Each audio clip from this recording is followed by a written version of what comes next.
I think this is the longest we had to Hello. wait. Hello. Hi. Hello. You didn't give us I the heard warning. that. I heard that. How are you guys doing? Welcome to the stream. Welcome to the ATTS. How you guys doing? Welcome. Good. Good. All right. Yeah. I usually have an intro that I do, but I'm gonna go for it. Okay, I'm still gonna go for it because I just wanted to move on to something more natural. But hello, friends. Welcome to the ATS. I'm your host MX, and I have my co-host tonight, as always, just Belmont, and my other guests, which are Cider Monkey, Hello. and HGA Games. And I wanna go. Usually, what I do is actually I go and ask everyone, talk about a little bit about your background or your, gaming background or favorite games, or when you start streaming, something simple like that, like a quick intro. So I want to start with Cider Monkey. If you want to go ahead. Cool. So my name's Cider Monkey. I've been gaming for quite a while. Go back to the NES and the Atari 2600 days. I tend to focus a lot on 2D platformers, games like that. I also enjoy a good RPG. I got into streaming a little more than 2 years ago. I started doing it as kind of a way for people in the communities that I hung out in to get to know me, see my face, and it just kind of grew from there. And I made a lot of friends, and it's been a lot of fun. I really enjoy it. It's a big part of my life now. Dope. Thanks a lot. HGA, go ahead. Or Yeah, I'm Adam. May I call you? Yes, sorry. I'm Adam, and you can call me Adam from HGA Games. I've been gaming pretty much my entire life. My family was one of the first people in America to play a prototype Pac-Man machine. Dope. So that was pretty cool. I went to film school in college, and after I graduated, I worked in Hollywood for almost 10 years, where I worked on some of the biggest movies and TV shows in the world, like The Walking Dead and Marvel Universe movies and The Hunger Games, Fast and the Furious, etc., etc., etc. I quit the film industry because I wanted to become a YouTuber, which was a really smart idea. And I created a show called Happily Gamer After that morphed into HGA Games. I put out a few episodes that were really critically acclaimed by fans all over the world and by big developers such as Yacht Club Games and Tripwire Interactive. The latter, Tripwire Interactive, hired me on as their full-time streamer for a while. I was their live stream host playing games from their studio. Yeah. And when that ended, I came home and started streaming from home, where I work on my YouTube show and stream 5 days a week. Awesome. That's actually pretty good intro, let me tell you. For real. Like, very impressive. I'm like, oh my god, I'm just some designer or whatever, you know what I mean? Thanks a lot. Lee, if you wanna, people know you, but obviously, I would like you to introduce yourself. Sure. So, hey dudes, I'm just Lee Belmont, your noble vampire hunter. I've been gaming since I was 1 year old. Grew up playing Super Nintendo Genesis games. I think my proudest gaming accomplishment would be beating the original Donkey Kong Country with the controller upside down, because I was a young, impressionable adult, and I assumed that was the correct way to hold the controller. I started streaming about a year ago. I think this is actually the month that kind of marks my 1 year anniversary, so that's pretty cool. Dope. Awesome. Yeah. Thanks a lot. And, Yeah. That's it. Awesome. No, yeah, you guys know me. I started doing this talk show for to bring all the small communities together, and basically to talk about games, to talk about streaming, and to talk about the things that we share. And actually, I was saying in the chat before that I think today or over the weekend, a couple of days ago, marked my 6 months affiliate, which is very cool, I guess. And I didn't think I was gonna be doing this for this long, but here I am. Every day. No, I'm just kidding. Yeah, so it's cool. So I want to explain a little bit how the format is gonna go. So for new people who are watching or lurking, basically, usually what we do, Lee and I, is just we have usually two guests, and we invite them to the show, and we tell them, hey, come and bring your own topic, so we can talk about things that you're passionate about. This time, we're gonna actually run 3 topics, and this is a big experiment. Usually I bring a topic too, and this time, last talk show, that if you guys remember, we went almost like 4 hours, and for me it was like, wow, that's a long time, you know what I mean? And I usually tell people, it's gonna be between 2.5 or 3 hours or something, but 4 hours is a little bit long, right? So we're trying to see how the format goes.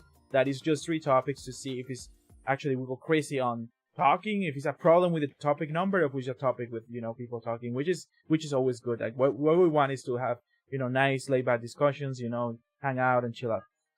So yeah, 3 topics this time. One from Lee, one from Cider Monkey, and one from Adam. And actually, let's jump right into it. Right. The first topic we have Cider Monkey. With what I want you to do is introduce your topic.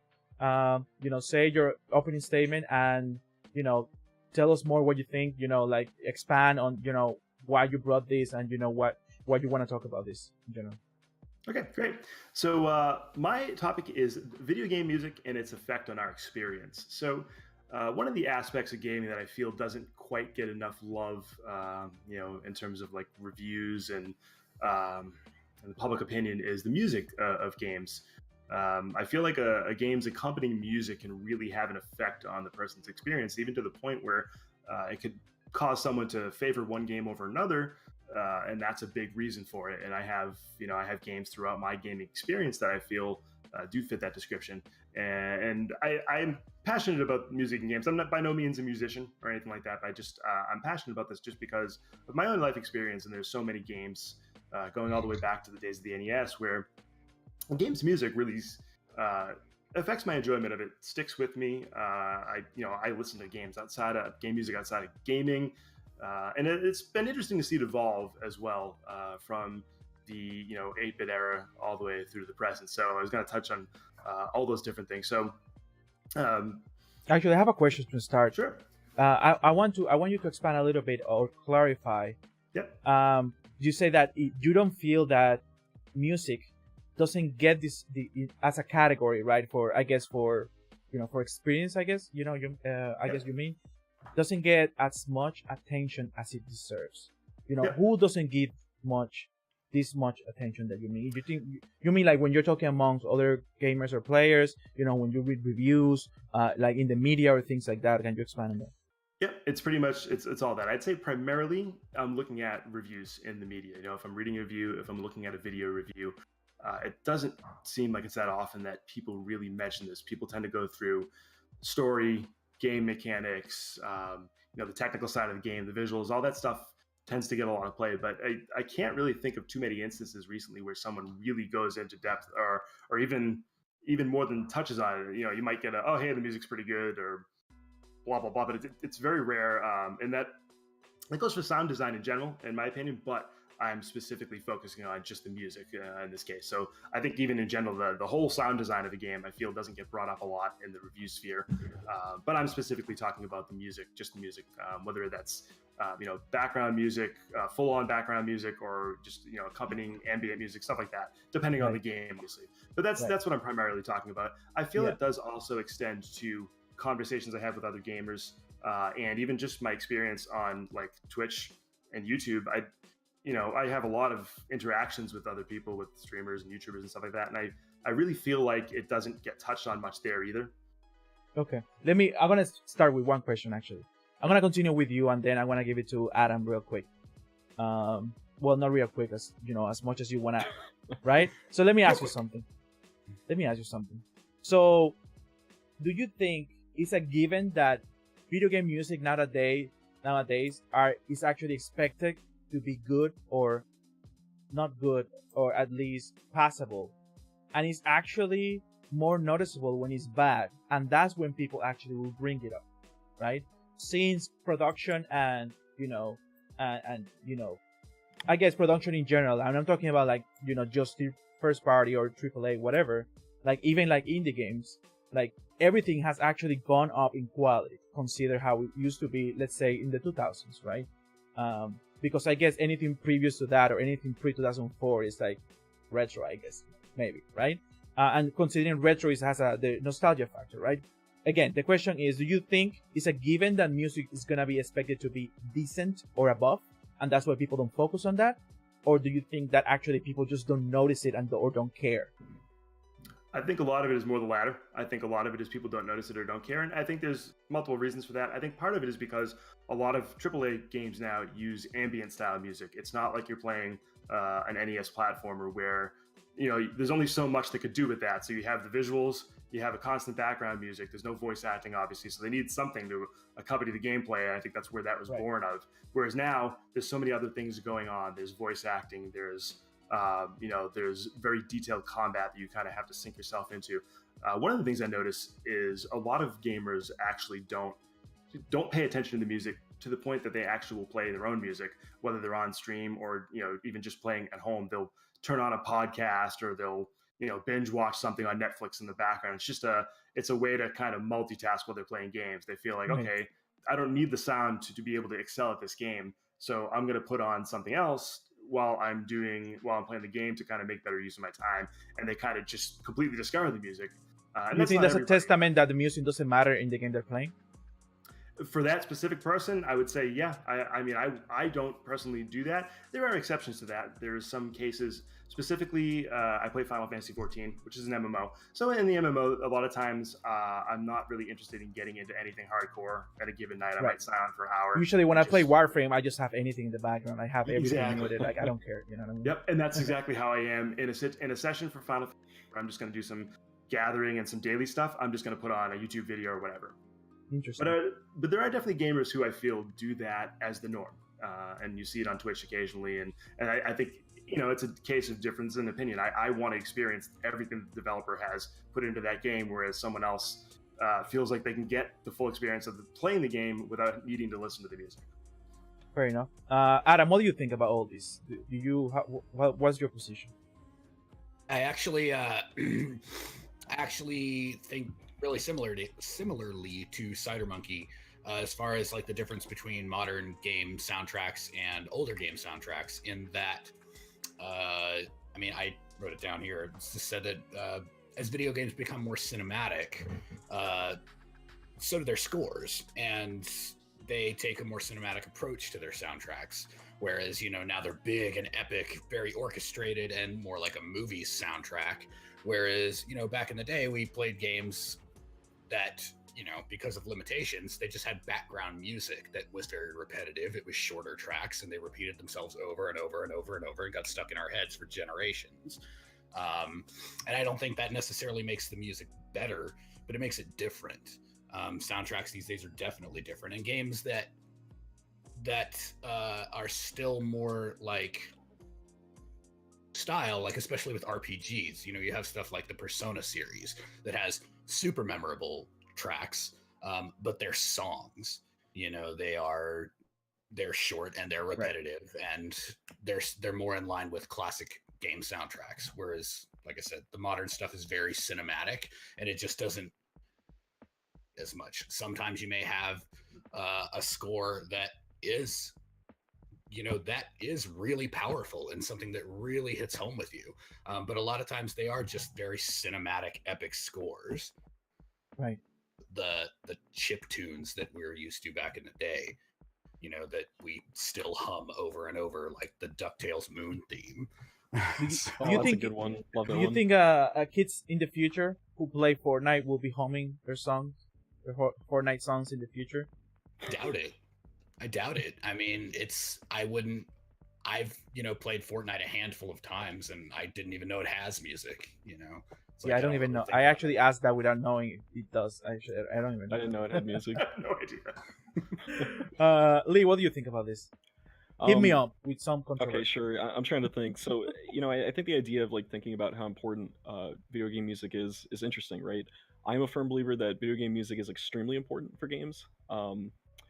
And I say this because after growing up in the Super Nintendo / Genesis era, I've come to appreciate so many different pieces of music, and I've been able to appreciate the beauty of like what composers are capable of, despite the limitations of like hardware and all that. Like it's insane to think that composers like David Wise had to work with like, what was it, like a 16-bit sound chip to be able to compose things like Aquatic Ambience, Sticker Brush Symphony, and everything in between, right? And I think it's kind of neat that we brought up the idea of whether music matters, because we also bring up the idea of like games becoming more cinematic in their scores.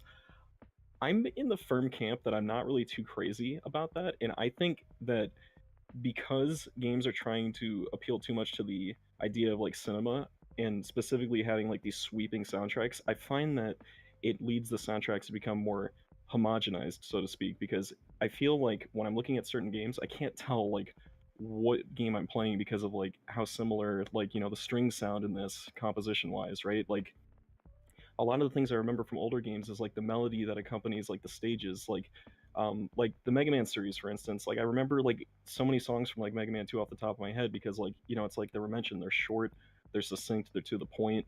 They repeat a lot, but like I think it's catchy enough to be able to draw in the audience for that. Whereas I feel like with a cinematic sounding soundtrack, I feel like it's so easy to gloss over because it's like it does feel that homogenized, at least to me. Yeah, I'm gonna I guess say something or make a statement, and I want anyone to come at it, right? I don't know how you guys are gonna react to this. So let me put it this way. I mean, I guess it's a series of thoughts, right? The thing is, like, in general, when I play, I do notice when actually the score is actually that is like, wow, it's above and beyond. But when it's like good, like let's say it's an 8, right?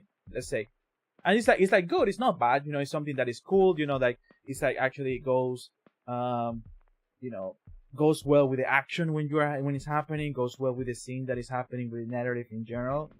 I'm like, like at school, I think it's all part of the experience, you know what I mean? Like it's bringing me together, it's pulling me in, but it's not like I'm gonna be like, wow, after that scene, the only thing that I remember is the song that I heard. I'm remembering the whole thing together, right?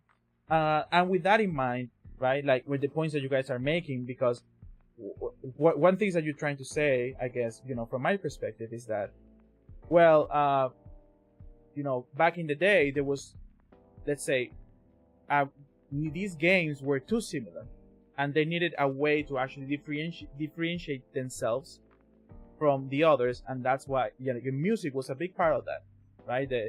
Or even the sound design in general. Like obviously you can think about Mario or Zelda or things like that. You know what I mean? But the thing is, like, nowadays it's the same thing. There's like a lot of the same, right? And I think maybe the things that I think it can feel unfair to this level, which is like the following: you are comparing the best of the past with the worst of the present, right?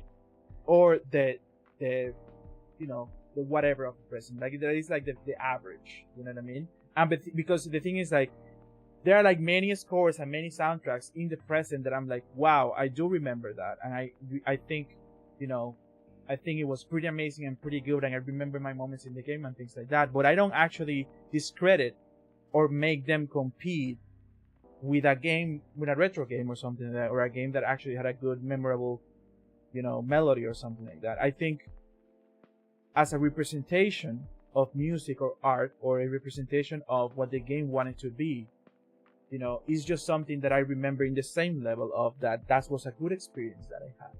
You know what I mean? Okay. So what do you guys think about that? There's something. Oh, do you want to go, Adam? Or I just had a question on that topic. What would you consider a really phenomenal modern soundtrack? The Witcher 3. Breath of the Wild. Bloodborne. Right? And I know, Lee, you don't like Breath of the Wild specifically. We have talked a lot about this. Yeah. But I don't think we talked about it on the show, though. No, we haven't. But for example, with Bloodborne, let me put you an example, actually. I didn't appreciate Bloodborne's music until my third playthrough. Right? Because you know what I did? When I was at Scrub in Bloodborne, I had to turn off the music because the music was too distracting for me. Because it was so well designed that made my heart go super quick. Like, it's like I can't concentrate because it's making me more nervous. So for me to concentrate, I had to turn it down. And I remember I made a deal with Adrelia. I don't know if you guys know her, that if she beats Bloodborne, I give her like $100 or something. And one tip that I gave her is that turn off the music, because that helped me, right? No, I didn't tell her because the music was bad. And I remember a lot of people saying, hey, by the way, thanks a lot, Azure Team, for the rate. By the way, I said, by the way, hey, there were some people saying, oh, the song happening in this boss is so dope, And I'm like, it's true, but, right, like, it helped me focus, right? But the thing is, like, I then put the music back, even when I'm doing PvP on a game like Dark Souls or something, I don't want the music going or something, I want to focus. And for example, into that case, right, if I'm doing PvP in a fighting game, the music, the repetitiveness and the protagonism that the music has, that which is like in the actual background music that I don't even notice that is happening, that helps me focus or doesn't interrupt with my focus. I think that's also something positive because of the game that I'm playing. You know what I mean? Lee, you were gonna say? Yeah, so I wanted to go back into the idea of kind of comparing like, the best to like the worst of like the modern era. I guess kind of in an effort to kind of make it a bit more fair. I wanted to compare the soundtrack specifically between A Link to the Past and Breath of the Wild as kind of like my core example of why I'm not really too crazy about like the ambient. Well, the Breath of the Wild's complicated, right? Because it has instances where it has a sweeping score, it has moments where it has more reflective and contemplative sort of nature when you're just roaming the fields and all that. And I get that, but at the same time, we also have to like consider that it isn't for like a different audience and all that. But I think the thing that like drives me crazy about that game is that, well, one, it doesn't have Koji Kondo. That's my 2 cents. Two, right, the man himself. Two, the game doesn't have, because it focuses on ambience and like a sweeping score, it doesn't have many instances where we have like either a leitmotif or like an overarching melody that is accompanied throughout each of the different pieces throughout the music, right? Because you do have it on the castle though. The castle. Like the castle is pretty much synonymous in like most Zelda games in terms of like the reoccurring theme for that. But I think like the lack of having like I guess like pieces that are like constant like throughout like the adventure, like it's crazy to not have like that sweeping sense of adventure with the like the light overworld theme in Link to the Past, or like the dark overworld theme where things become like a lot more tense, like the stakes are raised. Or if you go into like Hyrule Castle, you breach into there, it's like, oh my gosh, I have to take down all these guards, I have to fight Aghanim, who's secretly Ganon, and it's like I think I'm just sad that I never felt like it got to that level in Breath of the Wild. I have a question for you about that. So, if let's say, Breath of the Wild is a huge, expansive game, and sometimes you're just wandering a massive field for, an hour, like an overworld theme, and, you're wandering that big open world for like, say, 30, 45 minutes. Would that become too repetitive? That depends. I didn't really feel it getting. Granted, you could say that like playing Link to the Past, you have the overworld theme, and that you're going to wander around for a while. And those tracks are short; they don't get repetitive. But just given the different nature of the game, like, do you feel like it would just become more repetitive compared to the ambient noise and minimalistic I don't think so. music? Because like, if you think about it, it's not really too much more different than like other Zelda games, right? Like when you're playing Wind Waker and you're sailing on the Great Sea, you hear that tune for like, as long as you're sailing, right? And I thought the tune itself was like, it gets you involved. It's amazing, right? Like it gets you involved into the adventure. It makes you feel like you're sailing on the high seas, and it's very reflective of like the gameplay that's going on. And I don't think it should be much different in Breath of the Wild, because we've also seen that in Ocarina of Time when you're traveling through Hyrule Field, or when you're traveling through Termina and Majora's Mask throughout the bulk of the day, right? And it does change when you go into like certain zones, but like I don't think that would harm the experience necessarily, because we have seen that, albeit for maybe like smaller bursts of time.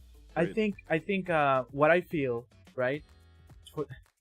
I'm not trying to make it spicy out of nowhere, right? What I feel is that you are this is what you're doing, right? You people, no, what you're feeling is that you are vilifying, or the way that Breath of the Wild. It's funny because we talk about Breath of the Wild in every talk show, right? The way that Breath of the Wild took the risk, right, of doing something different, right? You're comparing for example, let me put your example: Majora, Wind Waker, and Breath of the Wild are three completely different things, right? Music-wise, like in different like levels that even like in vibe, and everything, right? The thing is like, they are all trying something different with what they do, right? The thing is like, I think it's good that the Great Sea theme is actually amazing. It was actually masterfully designed. The way like the some things introduce themselves. Some notes and whatever, like the way it slows down and things like that. Cool. But the thing is, like, that doesn't mean because Breath of the Wild did it differently. It doesn't mean that it's not great. You know what I mean? It's not that it's not great. That's what I'm getting. That's what I'm getting for you. You know what I mean? Like, you think it's not great, and it's great. You know what I mean? It's not that I don't think it's not great. I think it just comes off as sort of. I'm trying to think of like a way to phrase it without like offending anyone, because it's like I know this is like. Oh, I'm gonna get offended. No, I'm just kidding. All right, that's fine. Go ahead. That's fine. Like, it's not that I don't think it's not great. It's just we've seen other examples of like how this does work, and I think it's the absence of like some of these elements, or like possibly the feeling of it being homogenized and too similar to other things that I've seen that are not like Nintendo based, that are kind of like throwing me off. And it's interesting to think about, because even in Wind Waker, there are moments where like the game is like incredibly quiet, right? Like when you step out of your boat onto a random island, just hear the ocean. Just that's it. Complete silence. Yeah. And that's also like present in Breath of the Wild too, right? It's just I don't know. I think it's just the way it was mixed together. I wanted more music in that game that was indicative of like Hyrule Castle, because like that was kind of like the coolest part of the game for me, just having like that kind of return to form. I'm gonna ask a question based on what you say, but I want Cider to answer. Okay. Right? That's funny that I asked based on all right. But this is the question, I guess.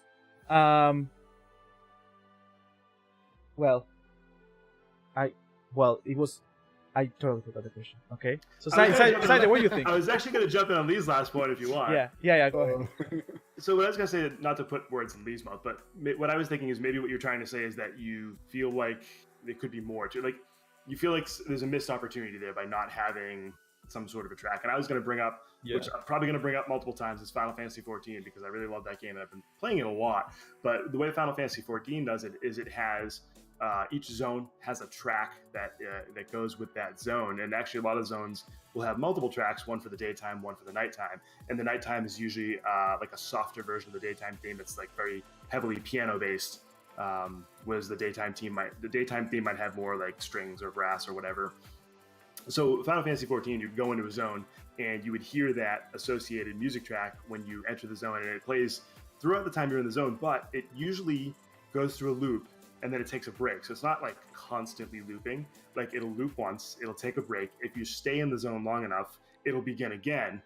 But I think they do it well so that you get to hear this really great track. And it's definitely, these tracks are more than an ambient track. These are compositions, of full compositions that sound really, really great, in my opinion, and really try to evoke a certain feeling or kind of a certain theme for that specific zone. For instance, my favorite track in the whole game, one of my favorite tracks in the whole game, is this zone that is from the first expansion called Heavensward. It's a zone that you go into that you kind of heard about before. It's basically the homeland of like the dragon race, and you've heard all this stuff about the dragon race, but you don't really see them that much, and it's kind of like this mythical place that exists, but you don't think you're ever going to visit in the game. And then when you finally get to go there and you take your first steps in there, and it's this big kind of half wooded, half like mountainous region, and it looks very old. It's got like a lot of dead trees, and there's a lot of like dark greens and like browns and stuff like that. It looks ancient, but it looks really cool, and the music really kind of evokes that. Unfortunately, I can't play it for you, but just as an example of how a modern game with an orchestral soundtrack can still have like memorable tracks that play in a situation like this, where maybe I'm wandering around this specific zone for 30 minutes, depending on what I'm actually doing at the time, but it doesn't constantly loop. It'll play, then it'll stop, and then it might switch to a battle theme if you get into a fight. It also switches music when you go into like a town area. So they managed to make it so that it's not constantly playing, and there's different things that it switches back and forth to. And then, like I said, when it switches to night, because the game has a constant day-night cycle, when it switches to night, it kind of fades out and then starts the track again in the night theme, which is just a different arrangement of the day theme that's usually heavy on the pianos, and it sounds awesome. That kind of thing I love. I will say on that topic, even though it's an MMO, it is still very much a Final Fantasy game. And it plays like a Final Fantasy game. It feels like a Final Fantasy game. And Final Fantasy games have always had a big emphasis on their themes. So it makes sense that they work those themes into their world exploration in a way like that feels very modern but very classic. Right. Yeah, I guess like Final Fantasy, one of the examples is that they actually can capitalize on and reuse and continue using like old scores and remasters and everything that is like is just a little bit, they elevate it a little bit more, or they change melodies. It's like the intro theme. I forgot the name. They have a name for that. Prelude, I think. Yeah, I think that's it. Yeah. Right, like they change it with the crystal. Right, like all the time in every game is the same, like in start menu, but it's just a little bit different. You know what I mean? Or different instrument, which I think is pretty dope. Like I do respect that, and that because I think that shows a level of consistency. Right? It's a brand thing because of Final Fantasy. Just these are expectations, which actually reminds me of the question, right, that I had, is that expectations, right? There's an expectation that I feel you had, Lee, and you were pretty disappointed not getting that expectation in Breath of the Wild, and that's why you're treating it so hard. I've dropped something. Wait. I think he dropped the mic. Actually, no, I dropped this. Actually, I wasn't kidding. Well, expectation aside, like I recognize that. I went into it expecting that, but like expectation aside, like even looking back on like some of the music that is there, like it's not something I see myself coming back to often, barring like the main theme from the game. Like, when I'm like listening to it on YouTube, right? And like I don't think that's a nostalgia thing, because like I played some recent games where I'm just like, I freaking love this. Like Celeste has like an amazing soundtrack. Right. I played that like I think like a few months ago, and I'd listen to that like all the time. So interesting. Actually, I have a question. Just thought about it now. Do you guys go, for example, sometimes I have a buddy that or friends that are like, oh, this game's gonna come out. They release the album on Spotify. Let's check it out. And I absolutely hate that. I don't have any connection to this music. I don't know where to measure it from. I don't want to go and just connect and try to listen to the music as a piece separated from the game before I experience the game with the music, because then it wouldn't create that same value, in my opinion. Like I want to play the game and remember, wow, that song was so dope. When I'm listening to it, it's like, I remember that song. You know what I mean? Do you guys do the same thing? What do you guys think about that? I totally agree with that. I love collecting and listening to video game music. Outside, I have a collection of the Final Fantasy soundtracks, but I wouldn't do that before experiencing the game. I think that totally defeats the purpose of what the music was composed for. While that piece of music might be a nice piece in and of itself, I definitely feel like you're missing something if you're experiencing that before you hit that part of the game. And I especially think that there are certain points in certain games, even if you're going back to old retro games, where the music at a certain point of the game has a big impact on you. Even going back to like the 8 and 16-bit days, where all you're getting is just a chiptune melody. I think the way it's used and when it's used can have a really big impact on it. But especially today, like I said, I collect the Final Fantasy soundtracks, but it's all stuff that I've played. Though I don't, I wouldn't go and buy the Final Fantasy 15 soundtrack before I played the game. Like that just to me wouldn't make any sense. So right. I do agree with you on that point. I definitely think that the music is composed for a reason in the game, and I think it's good to experience that in the game first. And then if you enjoy the music enough, you can certainly go back and purchase tracks or go to a concert or whatever. What you guys do that? What do you guys do? Adam and Lee. I like what that really comes down to is spoilers. And yeah, I consider the music a spoiler, and I don't like spoilers. So I'm definitely not going to want to listen to the soundtrack of a game before I play it. I think that goes a lot with, a lot of things. I remember when Final Fantasy X came out, and before the game came out, they released a track, and it was called Overworld or something. It was the track that they play in the opening sequence, where it's like this heavy metal track where Jack theme. And like it's like this metal music, and they released it before the game came out, and I heard it, and I had no idea what it was. I thought maybe it was the battle theme or something. I was like, this is intense. This is hardcore. And then when the game came out, they play it 5 minutes into the intro where Titus is playing Blitzball. And I was like, well, that's not what I expected. Right. So, I mean, I didn't really have a reference point for it. And it definitely changed the tone of it for me. So I don't like to listen to music before a game comes out. You know, I definitely, it's part of the experience. And music is something that can have a huge emotional impact on me. You know, I've been lately that for a TV show that I watch, and every time I listen to this one song, I can't not cry. Like, it brings tears to my eyes every single time I hear the song. And it happens to me. Wait, which show you said? Did you mention it? Didn't mention, but it's Steven Universe. Wait. I was gonna say the same thing. It's the intro song, right? Is it the intro song for you? No, it's not the intro song. For me, it happens with the intro song with Steven Universe. It's like I get teary every single time that I listen. It's one of the greatest intro songs ever. Oh my god, it's so dope. I remember one time I heard you on your stream, like you mentioned a part of the lyric, and I was like, "Hey, that's Steven Universe." You know, I know it.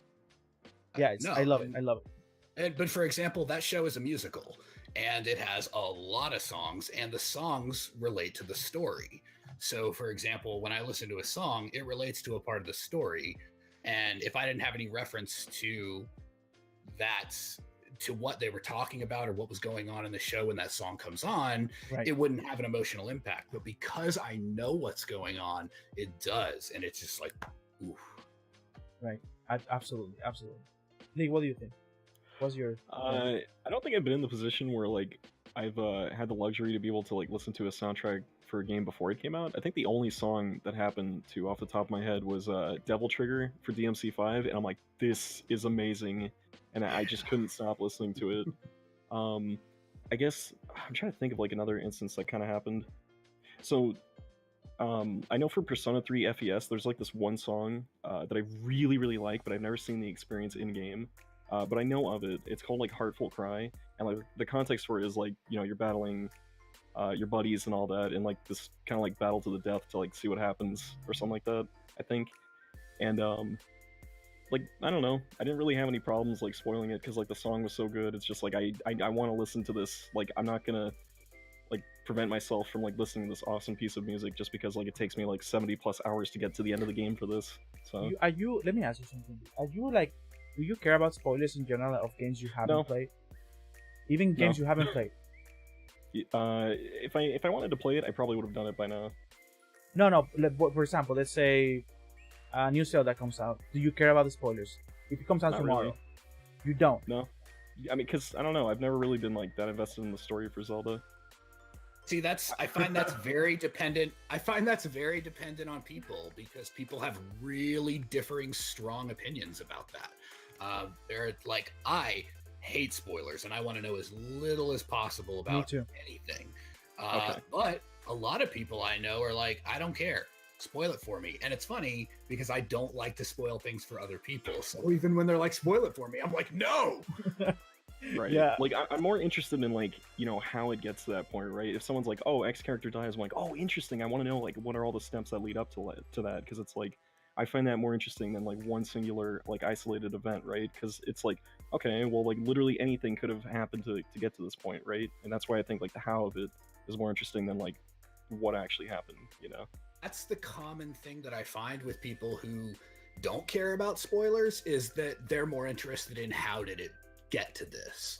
Whereas for me, the reason I don't like spoilers and the reason I don't like to spoil things for people is because I have such an emotional impact from things that I want to make sure that other people can experience that same emotion. I'm the exact same way. It's funny because MX and Adrillion, like they're not telling me about this one key point in Warframe where they're like, there's a twist. I'm like, if you don't tell me, I'm literally going to look it up. It's like, Warframe has a twist. Wait, apparently. You guys have played Warframe? Cider, have you? I tried it briefly a while back. I never really got to do it. It's well, I don't know. Yeah. Never really got to do it. I'm guessing, Adam, you haven't played it, or no, I have. It's the Cyber Ninja game, right? Right. That's the part. It's like, oh yeah, like, you know, you're a Cyber Ninja, whatever. You know what I mean? Right. I'm just shocked that it has a twist. Right. So I to get into the game, it took me like 4 tries over the years, right? And I didn't know either. And even by joining the community and by meeting people, nobody actually told me or suggested anything about it, right?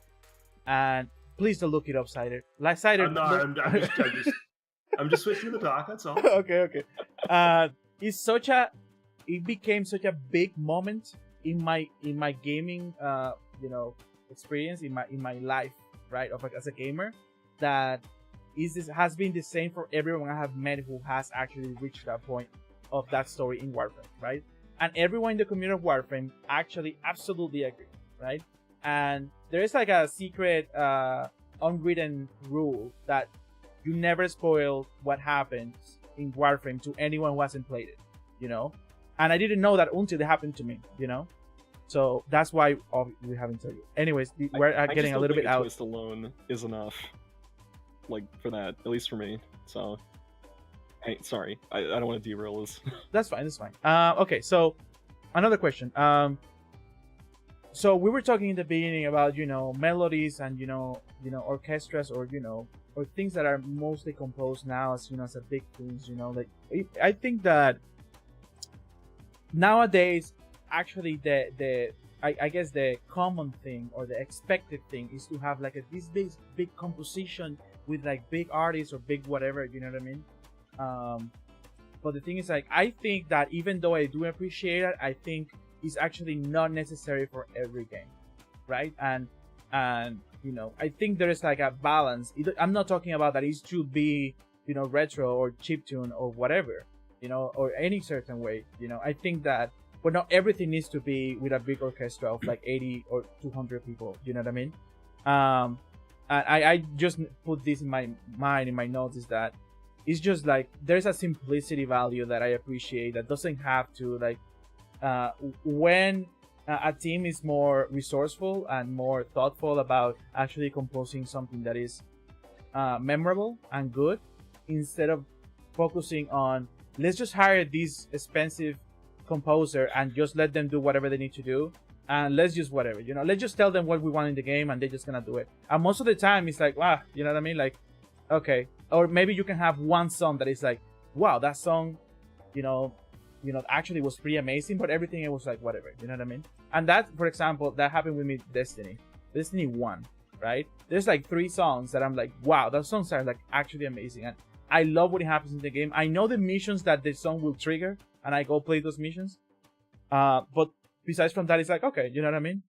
If, like, even though, for example, sound design is something that can come with the engine and things like that, like a DICE engine, what's it called? Frostbite, right? It's like something is part of the engine that comes with it, and that if you use Frostbite, the sound design is gonna be like at least the ambient and the the rebound and things like that of like weapons inside of buildings and inside like the structure, things like it's gonna have a certain thing that is like impeccable, that is like, oh, that's real, that's realistic. And that happened with Anthem or Battlefield and things like that, or games that use it. And what else? Star Wars was like that too, right?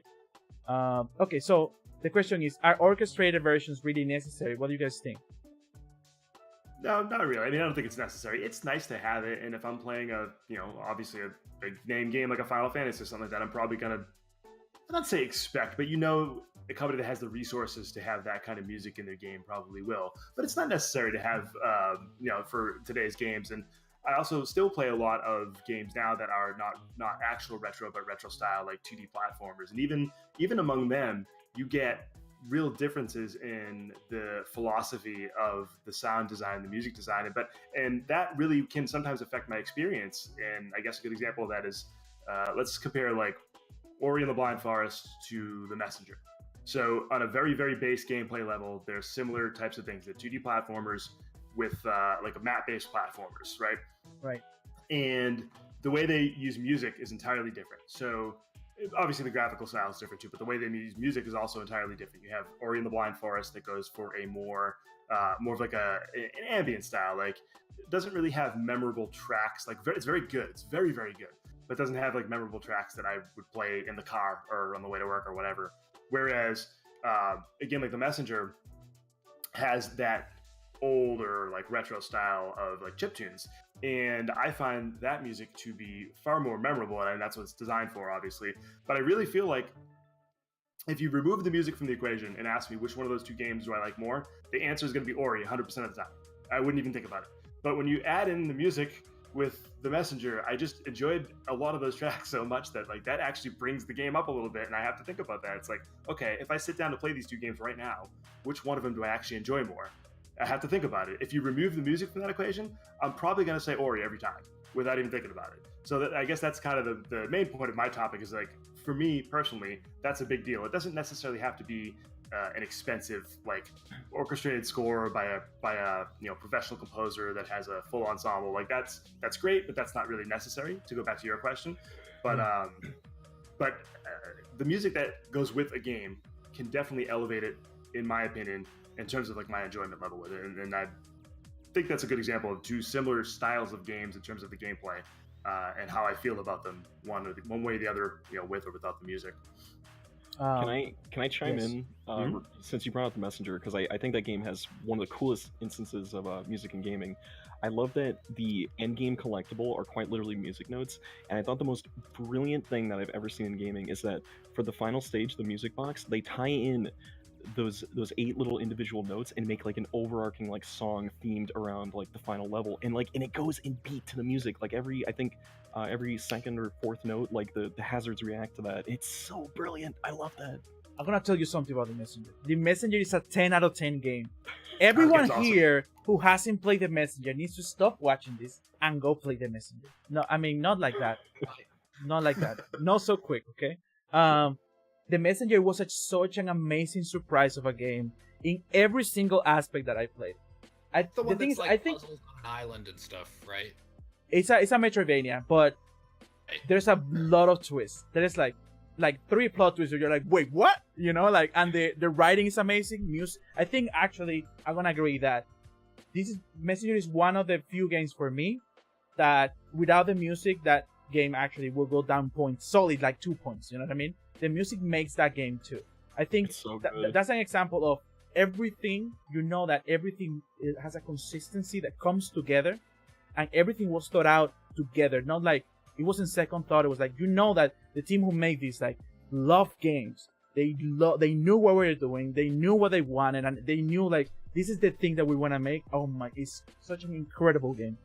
I think I don't think like I have played games like I guess since The Witcher or Bloodborne, that a game that made me feel, wow, I really want to play this game right now again. You know what I mean? And I think The Messenger was the first game besides all the retro games that I have tried, like speedrunning, that is the only modern game that I have speedrun.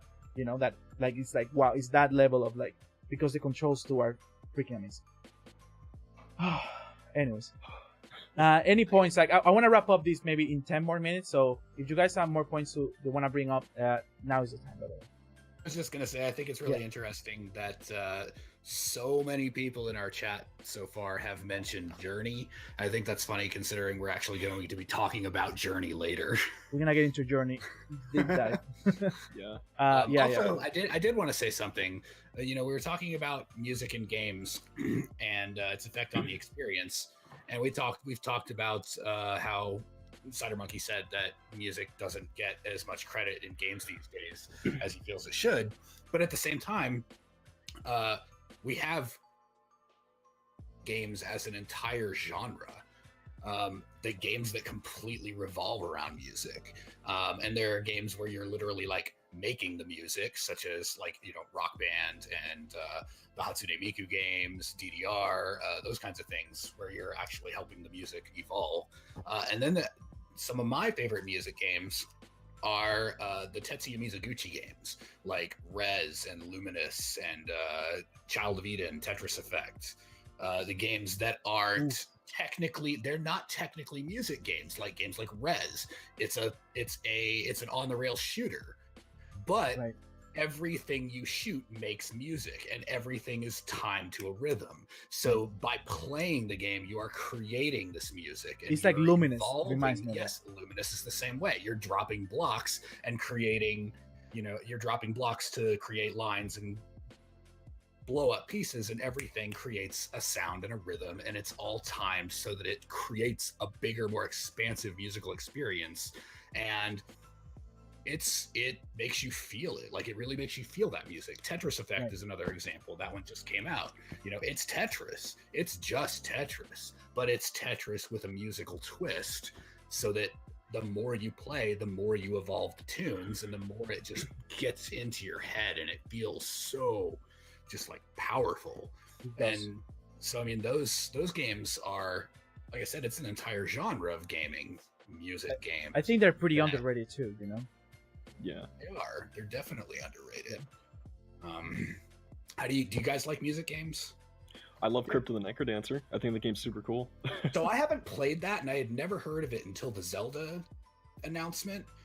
Oh, yeah. So does it play? Is it basically like a game where you play each move on a beat and stuff? Yeah. Yeah, essentially, that's the best way to look at it. So it's basically like a tile-based roguelike game.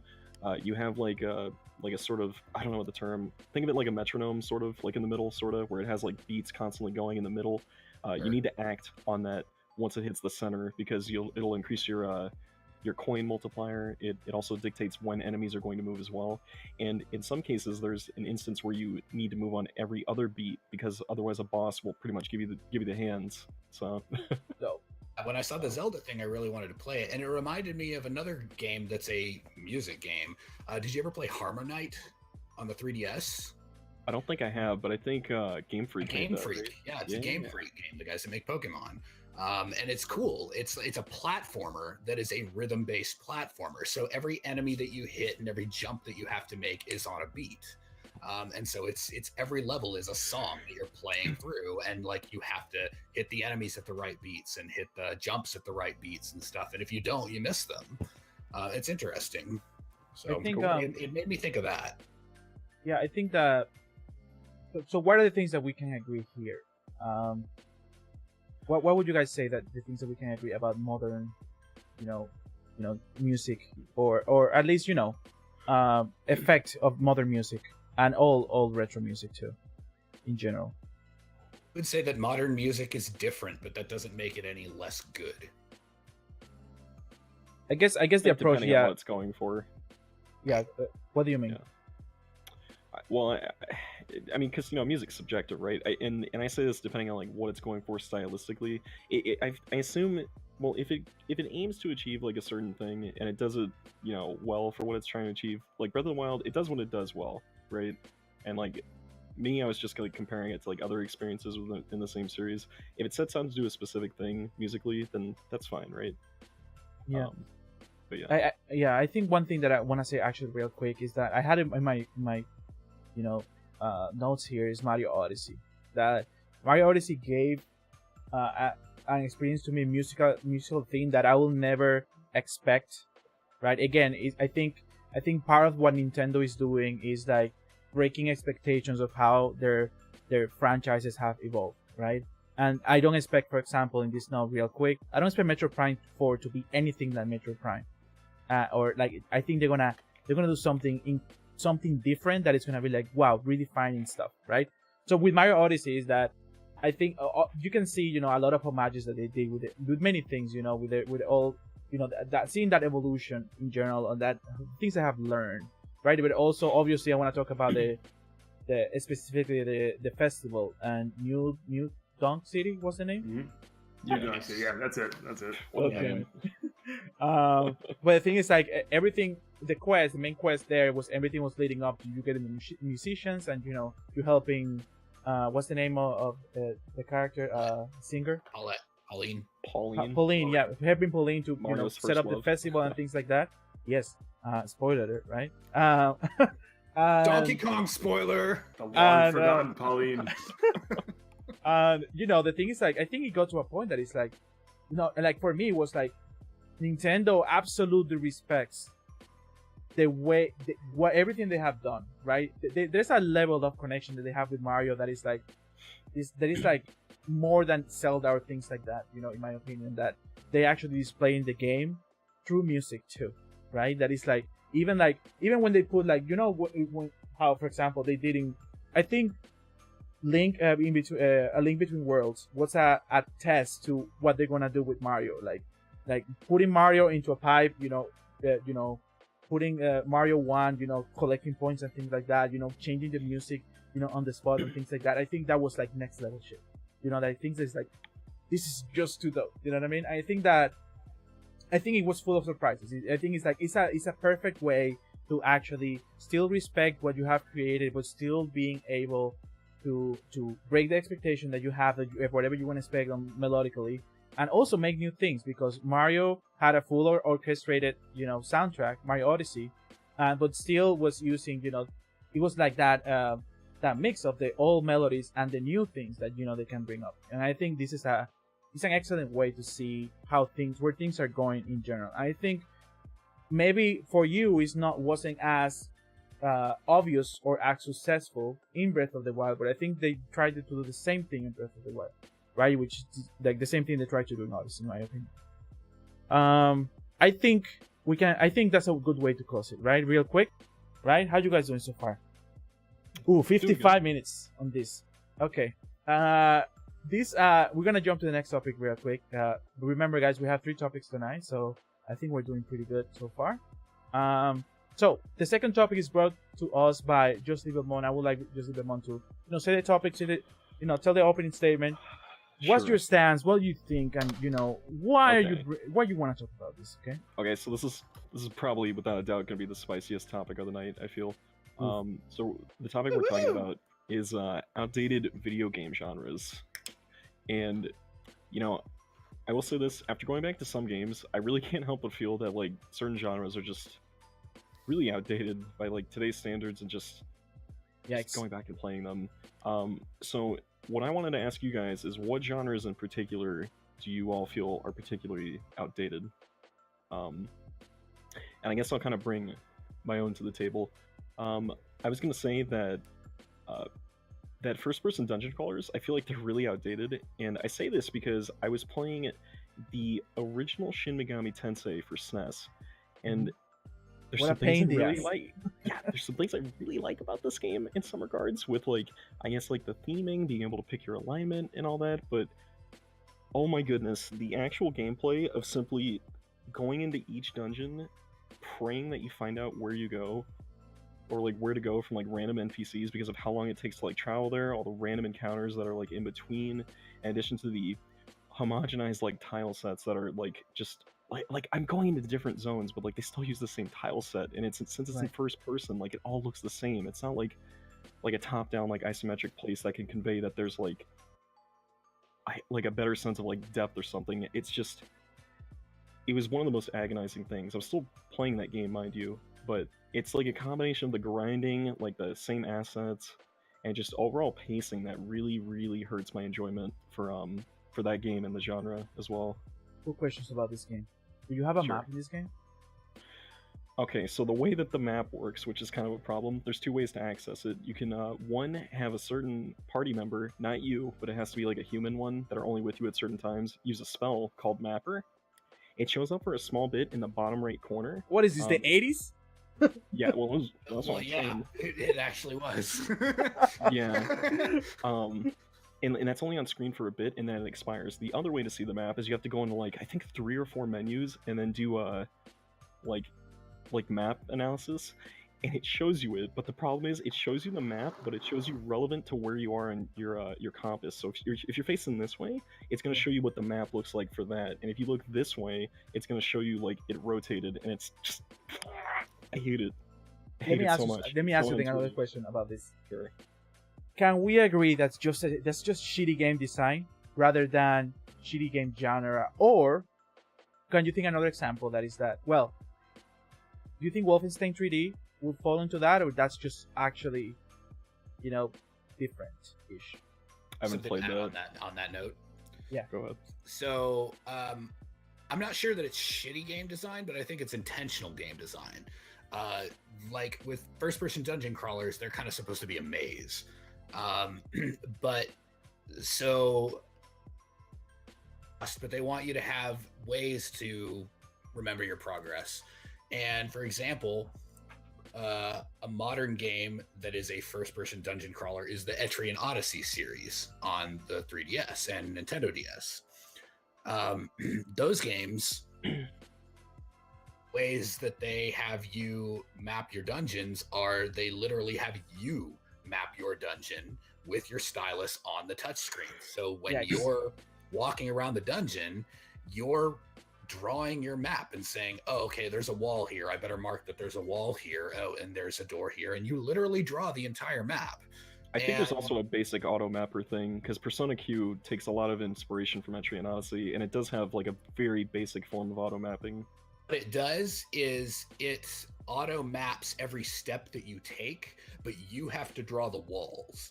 So like you have to, you actually have to draw all the walls and doorways, and you can mark treasure chests and everything and all that kind of stuff.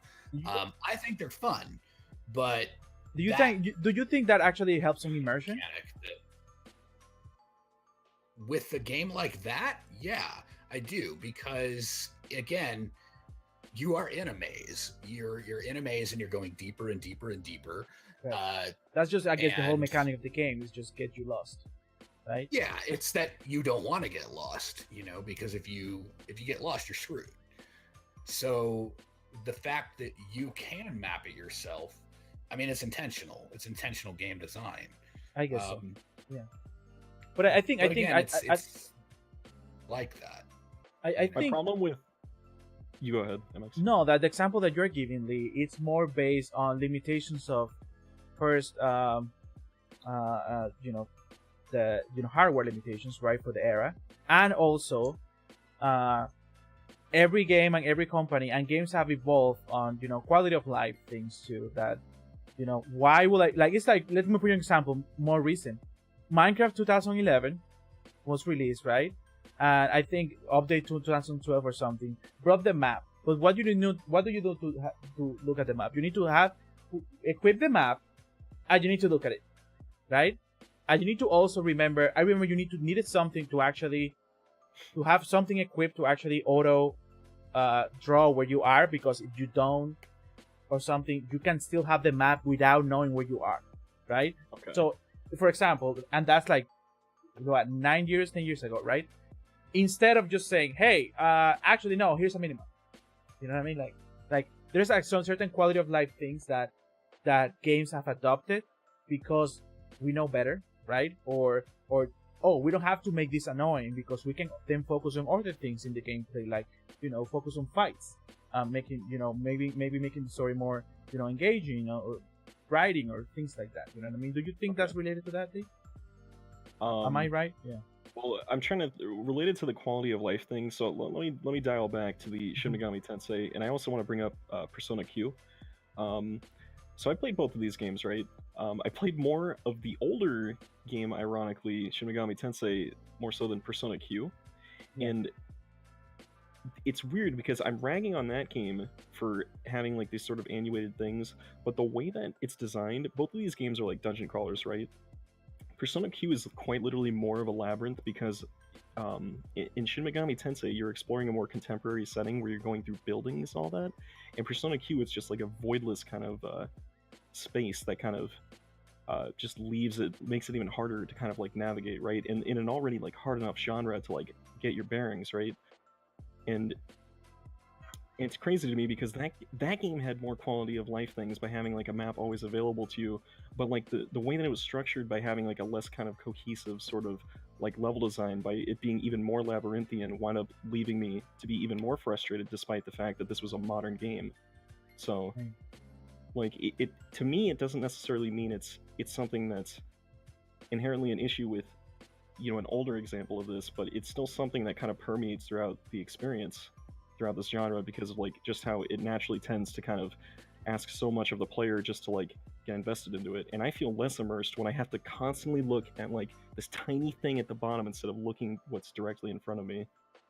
What games do you think have evolved where a direct evolution or direct sequel to this genre? Like, can you think of any games, or you think that it's just a genre that has died, that it's not worth it to bring it back, or there's no saving point, there's no quality of life things that can be added to the genre that can make it like actually enjoyable in nowadays?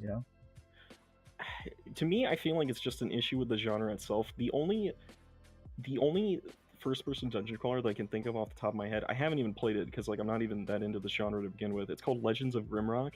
That game is supposed to be one of the better examples of how to do like first-person dungeon crawling. I'm assuming that ties into the idea of pacing, possibly level ups and all that as well. But it's just I don't know. I'm really struggling to think of how to improve this, and I think that's just because of like the sheer isolated nature of the game of being confined in such like a tight and limited space. It's like I feel like there's only reasonably so much you can do to make getting from the stairs to the next basement or the stairs to the next like attic or whatever that much more interesting because of like the limitations of the design for that, at least to me. These games always move on a grid as well, which is also limiting. Yeah. Like you don't actually get to like move your character like independent of the grid, which is kind of like the problem that I have, right? I feel like I'm just like a weird, I'm a set of legs that can only walk like this, you know? Yeah, I guess it feels limited because you feel actually physically limited in the game. Do you think that comes maybe from getting used to modern games, or it's just yikes? You know? It's just yikes because like we've seen other games where you're not like tied to such like a specific plane of existence, so to speak, right? Like even with Zelda, like it's one of the better examples of like an older game kind of allowing you more freedom of movement. Granted, Link can't like technically move diagonally in that, but it's still like free enough that you have like the agency to kind of like carve your own kind of thing without being limited to like this way, that way, this way, that way, you know? Like right. What do you think, Cider? I haven't played a ton of these types of games. I've tried a few of them here and there. I guess I just don't like the maze aspect. Yeah, me neither. Played a bit, and I just even in the other RPG style games that I play, I can't think of one that was very maze based. I played I played a bit of Eye of the Beholder on PC, the first Eye of the Beholder Dungeons and Dragons game forever ago, and again I got through maybe 2 floors of that, and I was like, I've tried a little bit of Phantasy Star. I've always wanted to try Phantasy Star, so I'm a big Final Fantasy fan. Obviously, I've played a ton of the Final Fantasy games. Played a couple Dragon Quest games; those are good too. I've always wanted to try Phantasy Star. A lot of people have told me that Phantasy Star is kind of it was the Sega alternative. Basically, it was Sega's answer to Dragon Quest and Final Fantasy at the time. And a lot of people swear by it, and people that maybe had a Genesis and didn't have a Super NES or whatever, we're way into Phantasy Star. And I've tried, and of course, I probably shouldn't be trying to start from the beginning, but I've tried to start from the first game. And I jump into the first game, and as soon as I get into one of those first-person areas, I'm like, I just don't want to do this. Right. And I've never gotten through it, and it's probably a shame because I should probably at least try to experience the game, but that part of it just isn't enjoyable enough for me to finish it. I think it's the kind of game that you don't need to have. You should have all the time in the world and be absolutely bored to be like, you know what, I'm gonna play this game and give it this time, and I think that's the kind of game. Even though I started from Phantasy Star Online.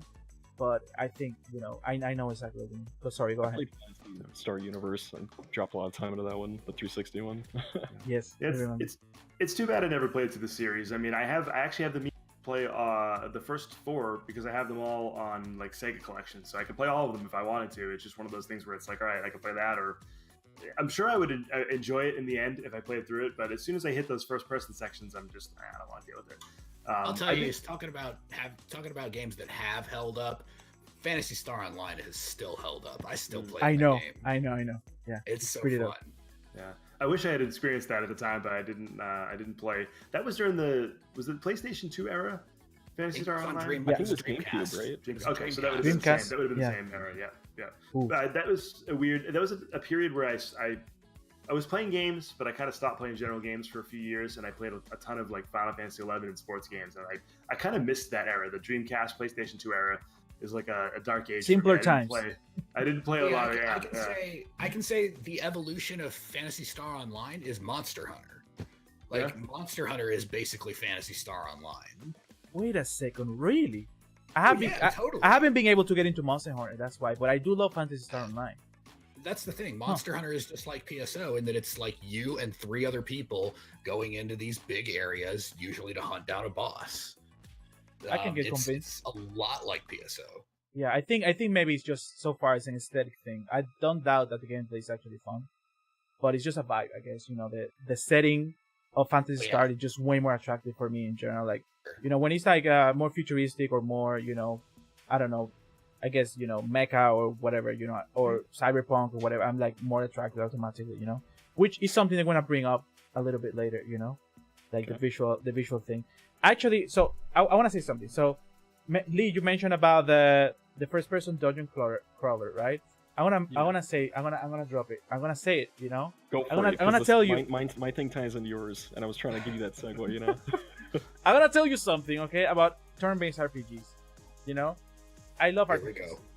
go. I love RPGs. I love RPGs. You know, but turn-based RPGs, and I'm gonna tell you something too. Final Fantasy X is one of my favorite.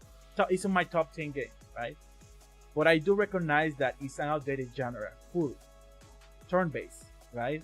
And I think that a developer has to go above and beyond to actually make a turn-based RPG actually enjoyable nowadays. You know, I cannot bring myself to. I don't know what's gonna happen when they release the revamped or refresh or whatever, the remaster of Final Fantasy VII, because if it's turn-based and it's just the graphics, I think it's gonna be like, oh my god, like people are gonna. It's not. It's not. No. Think Final Fantasy 15 or Kingdom Hearts style gameplay from what we've seen. I Wait, think. really? Yeah. Oh yeah, Oh, we Oh in yeah, there. totally. We Talk in about- there, boys. Okay, I'm because a A lot lot it's of like people are a lot of people I'm are more really disappointed upset about about that. Aw. That's the thing. A lot of people are really upset about it. Like personally, I can't wait. I think the playing Final Fantasy VII with an action-based battle system is going to be incredible. But a lot of people are very purist about it and think that's going to suck. Like I don't feel that way, but I don't feel a either. lot of people. Like, how do you feel, Cider Monkey? Complete opposite. I couldn't be more opposite. I love my turn-based RPGs. I mean, there's a place for both. There's definitely a place for both. Sometimes I want to play something more action-based, and sometimes I just want to sit back and I like my turn-based. It's funny you mentioned Final Fantasy X, also one of my favorite games of all time. And I love the way that not only is it turn-based, but they actually scrapped the ATB for that one, the active time battle for that one. And it's entirely turn-based. And if you don't like it, you don't like it. But I love it. I feel like it's similar to playing, you know, an old Final Fantasy Tactics game without the 3D aspect and stuff like that. But you get to see your move list. If you're gonna, you know, summon, if you're gonna cast a certain spell or whatever, you can see exactly how it's gonna affect things. So you can really which sit I there love, and by the way. kind of plan out. And you know, maybe some people just grow out of the genre. I can totally understand that. Maybe you just got to the point where you're just like, you know what, I want to be more active when I'm playing games, and I am like that sometimes. Hell, I speedrun platformers. I mean, I certainly enjoy my my action-based games. I also, as I've mentioned probably 4 or 5 times already, play Final Fantasy 14, and that is certainly not a sit back and relax type of game when you're doing battle content. When you're doing battle content in that game, you've really got to be focused because there's a lot happening on the screen at any given time. You're going to have 7 other team members on the screen. You've got a giant boss that might be doing 2 or 3 different attacks at a time, so you've got to be really on your toes when you're playing that. And I absolutely enjoy that sometimes. But sometimes I like to pop in something that I can just kind of sit back and relax. Or if I'm playing an MMO, there's going to be some gaming sessions where I might just be sitting there doing some gathering, doing some, simple stuff, daily quests, stuff like that. And when I say I disagree with you on the Final Fantasy VII thing, I don't totally mean that. I wouldn't really mind it if they make it action-based. I think it's fine because it's a remake. It doesn't have to be exactly the same as the original Final Fantasy VII. I fully expect there to be some story points that are a little bit different. I fully expected the battle system to be different before they even said. I think you guys said that they have actually confirmed that, right? Yeah. In the So- gameplay, I think. So I'm not totally against that, but I do still enjoy my turn-based games, and I would like them to make another Final Fantasy, like a mainline Final Fantasy that's more of a turn-based game, and I think they could do it if you do it well. Now, there are things you can absolutely get rid of from the old style of turn-based RPGs, like the NES and the Super NES era. There are things that are definitely outdated that I don't disagree with. Random encounters. That's a quality of life thing. There are ways to do. I don't mind the random encounters, but I understand why people don't, and I'm never going to disagree with that. That's totally fine. I totally get that you can have better ways to have enemies, appear on the screen and They still did it with have Pokemon, the new Pokemon. enemies. I love it. Yeah, or something like Ni no Kuni. If you play Ni no Kuni, you can see the enemy on the screen. If you encounter the enemy, then it goes to an encounter, but you can skip it if you want to. So Is it's Dragon Quest 11 like that? I'm not Did you sure, see them actually. I haven't played outside? that. Because I want to play Dragon Quest 11, even though it's turn-based, because I do like how it looks, and I'm interested in playing something slower. Because maybe what I have come back to is games that are like, I guess what I'm talking about is my experience when I play I Am Setsuna when it was re-released on PS4. That I actually had to stop playing and say, I'm bored of this game, because I felt myself. It's like the song fallacy, right? Song cost fallacy. I paid $60 for this, and it's 5 hours in, and I want to throw this thing on the trash, because I wasn't enjoying it. You know what I mean? And I think maybe that's where I'm coming from, right? Yeah. Because the thing is, like, I personally haven't brought myself to play Final Fantasy X, which I might do on a stream or whatever to see if actually that holds up. But I believe it does. Yeah. That's you. Like I have very strong opinions about turn-based RPGs because I've grown up playing turn-based RPGs and I love turn-based RPGs. But currently, where I'm at with turn-based RPGs is that I don't have the patience for slow battle systems anymore. Like, if I'm going to play a turn-based RPG, I want it to be my turn, my turn, my turn. I want to go, go, go, go. I want it to be fast and to the point. I don't want to sit here and slog through the menus and watch the characters do stuff that I just told them to do and it's taking forever. I want it to be quick. And even I think games like Final Fantasy X had a faster paced turn-based battle system. It's a lot like similar to Grandia's battle system, where it's, you are just you're changing the turn order, by doing things. And modern games that do this is like Octopath Traveler. Octopath Traveler has a great fast-paced battle system. It's turn-based. It's turn-based, but it's all about. Sorry, I just kicked the crap out of my microphone. It's turn-based, but you're breaking enemies' guards to. It's very strategic. It's extremely strategic. And then there even the Persona games. The Persona games are turn-based, but they're fast. You say, I want to do this, bam, it's done.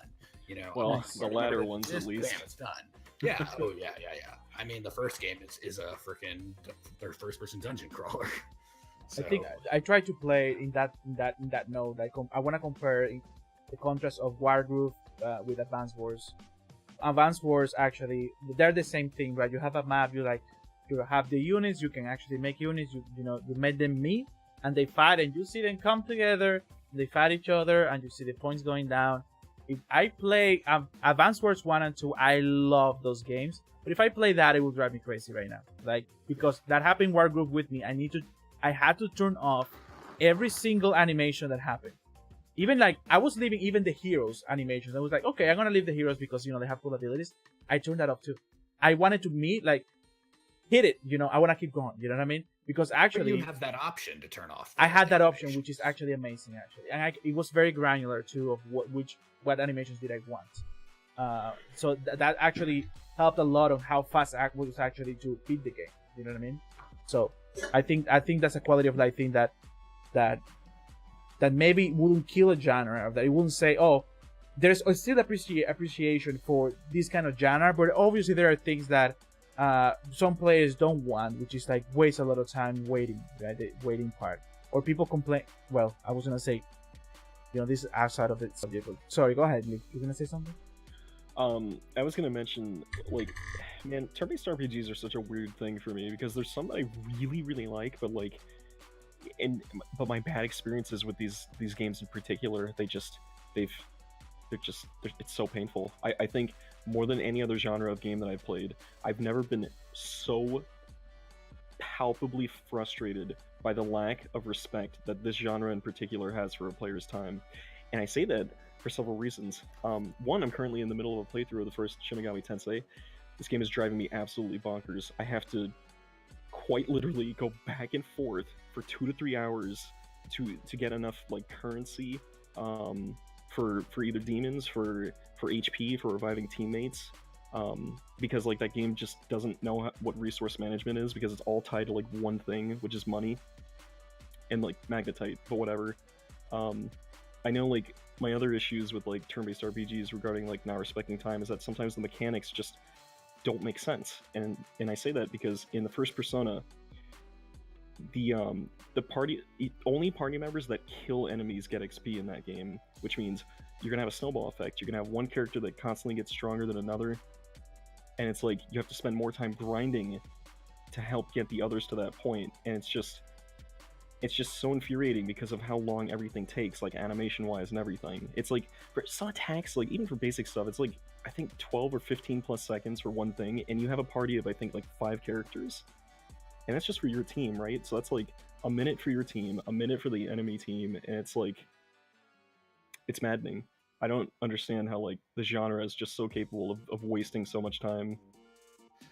But again, does that kind of go back to MX's point that we mentioned earlier? Is that really a fault of just bad design at the time? Things that we've learned from over the years, kind of like the random encounters thing. It's designers have kind of learned from that over the years, and they normally don't tend to put that in games anymore. The same thing with pacing. Like grinding was always a problem back in like the old Dragon Quest games and Final Fantasy games, but as the genre evolves, I feel like developers do get better with it, and they're smarter about their pacing, and they realize, okay, if we want our characters to be at this level at this point in the story, this level at this point in the story, they'll space out the encounters to make sure that you can run through a dungeon, encounter whatever's the average amount of encounters, and get enough experience or whatever it is, skill points, to be prepared for the next thing. I just think it's one of those things where it's not really the genre's fault. It's more of just the individual game. Maybe it's bad design. Maybe it's you can have technical limitations too if you're going back to the NES, SNES days. But I do think a lot of that is fixable though. It is fixable, but like it's still doesn't mean it's like completely absent from like modern design games. I've gotten I've gotten like a decent way into, what was it, like I think Persona 5, and as critically acclaimed as this game is, I love it. It's really fun. It's super stylish. One of the best examples of a modern JRPG. You still have to grind, because if you're not a high enough level, you can't summon certain demons. You can't make it through like some of the harder floors of Mementos, which is like the game's sort of like super dungeon that you have to get to the bottom of. I'm assuming you do, to get to the end of the game. And like, if you're not grinding enough and like being well prepared enough for like these certain boss fights, you're going to get steamrolled. And if you don't like manage your time by like doing certain things at like certain parts of the game, it's going to be like near impossible. Yeah, right. But again, isn't that Atlus's fault for making it that way though? Isn't that again Atlus's fault though for designing it that way? Or I feel like it still can be designed so that you don't have to do, like, going back to Final Fantasy X, that's a 15, 16-year-old game now, but I don't recall ever having to really grind in that game. You do if you want to get like all the items and the super bosses and stuff. 200 hours in. Oh yeah, but if you just try to beat the story, you don't really have to. Right, and a good example I've played of a game that like kind of gives you all the mandatory encounters without any need for grinding is Lisa the Painful. It's one of my favorite RPGs. There's only like, I think, 2 spots in the entire game where there are random encounters, because the game is tailored around your party kind of having enough experience to deal with each things in kind of like a sequential fashion. So that's like the best example I have of like the genre kind of not needing to rely on that kind of like experience, like gate to proceed, so to speak. Yeah, I do think, like I was saying before, I think a lot of it has to do with our level of patience too, and the fact that like we're adults now, we don't have the time to do all that stuff. So when you're having to do stuff that's taking forever, it does remove a little bit of enjoyment from your gameplay experience. Right. If I want to go play a grindy game, I'll just go play a grindy game. Like, as I know I'm gonna grind on like a game that I wanna, I don't know, have fun with the gameplay, or play story or something like that. You know what I mean? So I guess it depends on the game too. I guess there's like, I think it's personally like everyone will like a certain part of it. Everyone recognizes that it can be better in certain aspects, right? But I think this actually has been a product of the natural progression of that is action based. Like it's just like I think who brought that first? Was it like 13? No, it was Kingdom Hearts, right? No, you had some of these Super NES with like Tales and Star Ocean. Like those had like random encounters too, as well. But once you got into the random encounter, it based. Right, so, which is I think that was like the right step, actually, the beginning, I guess. So go ahead. I was just gonna say, I actually go the other way. See, it is fun, but I actually enjoy sitting back with the controller playing a turn-based. Like I totally get everything about like you don't want these things to take long. I want to be able to pick my thing, have it go, not have to sit through it and a long animation every time, or stumble through menus or whatever. But by the same token, I've played a couple of the Tales games now. I hadn't played up until a couple of years ago, and I've now played through 2 of them. And while I did enjoy them and they were fun, I liked the story, the battle systems get really complex with all the different moves and the combos, and like you still have to spend time like learning that game. And it's one of those games where I won't be able to put it down, because if I put it down and try to come back to it like a week later, I'm going to forget everything. I'm going to forget what I have set to each button. I'm going to forget combo sets and stuff like that. I'm gonna have to relearn the whole game. So like that also takes time and can be a problem. And I guess it just depends on who you are. Like maybe for other people that's not as much of a problem, but for me that did bother me a little bit when I was trying to play the Tales games, and it ended up turning the battles into just a button mash fest for me, because it's like, all right, I just stick with whatever's my strongest combo and just like over and over and over again, and that got well more boring than any turn-based RPG I've ever played. But again, that's my opinion. I think that also, I think that's interesting how I think a well-designed game will actually trigger your muscle memory right away.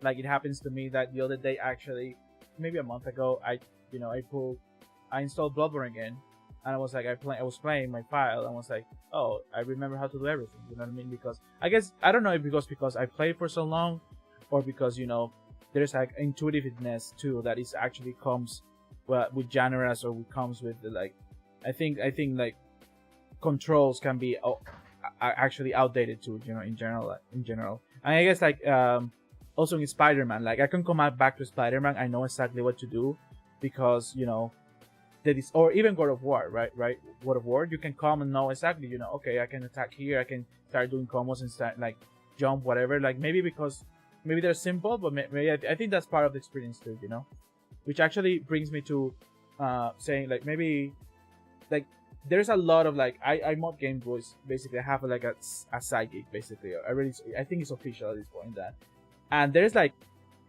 I don't like playing. There's not a lot of games on Game Boy that actually has aged well, right? Maybe I would say maybe 10. And if Nintendo decides to release a game that is like like the SNES Mini with Game Boy Mini or whatever, you know what I mean?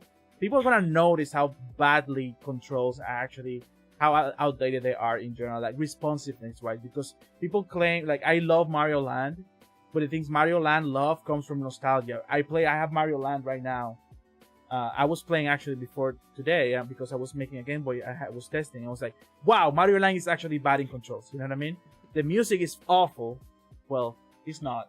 The thing is that, again, it's a nostalgia thing. That you're like, oh my god, I remember this. I remember playing with my brother. I remember, listening to these tunes and whatever. But it's like, oh, okay. I mean, it's not great, but nostalgia actually makes it better, And the controls too. You remember like being this perfect masterpiece that once you actually play it again, you're like, oh, it feels kind of weird. Like, I don't want to, feels outdated. I don't want to like keep going. I guess that also connects to that's the thing. How. Yeah, go ahead. Like, nostalgia can go a long way. I was talking about, for me, that this can be really frustrating right now if they're not faster paced. At the same time, I can sit down and play like Final Fantasy 4 or 6 or 7 with no problem and be like, I'm going to sit here and play through the whole damn game. Yeah. Because that nostalgia is like, this game is fun. Right. It doesn't matter that the turn-based battle system is going to take a little bit longer. That nostalgia hits me and I'm like, I love this game. Right. So that kind of stuff goes a long way. But yeah, I think that's fair. I think that I don't want to say I lied to myself Mario with some Land games. Sucks now, but you just said you can sit down and play Super Mario Land. I do, yeah, I do, and I still do it. Even though it sucks, like, okay, I enjoy this. You know what I mean? But I think there's an important distinction between like understanding like what's good in the game, between like what you like and like what's your favorite nostalgia wise, because like for a while I'm gonna admit that I was kind of blinded by nostalgia for what was it, like the Sonic Adventure games. Yikes. Good God, Sonic Adventure 2, Sonic Adventure. These games are just, they're horrible. They're trash. Yes, they're trash. Hang around at the speed of sound. And it's so painful, and it's like, I don't understand how my young, stupid brain was like, this is fun, yeah, it's like, well, I don't have anything else to do this summer, so I guess I'm gonna play this game, I'm not gonna go buy another game, Actually, I was gonna say, I wanted to bring Tetris, because I was talking about the Game Boy. Like, I have Tetris maybe in every single console I have owned. And I have played Tetris Effect. I have I love Tetris 99. And, I have Tetris everywhere, basically. And Tetris is something that, controls are, perfectly tuned. The music is on point. It's simple. It's to the point. You get what you're doing, right? And I think that's something that, like, as a genre, the thing is, like, I think also Tetris defined the puzzle genre at that level. That Tetris is Tetris, and there's nothing like Tetris. You know what I mean?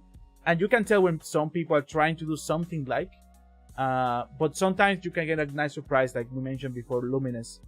People might think, oh, you know, it's squares, whatever, but Luminous is dope game. You know what I mean? But you know, there are things that don't have to be touched or spiced up, you know, throughout the years, like Tetris. You know, every time like I get a new Tetris and there's a new mode, and like I don't care, I just want to play normal Tetris. You know what I mean?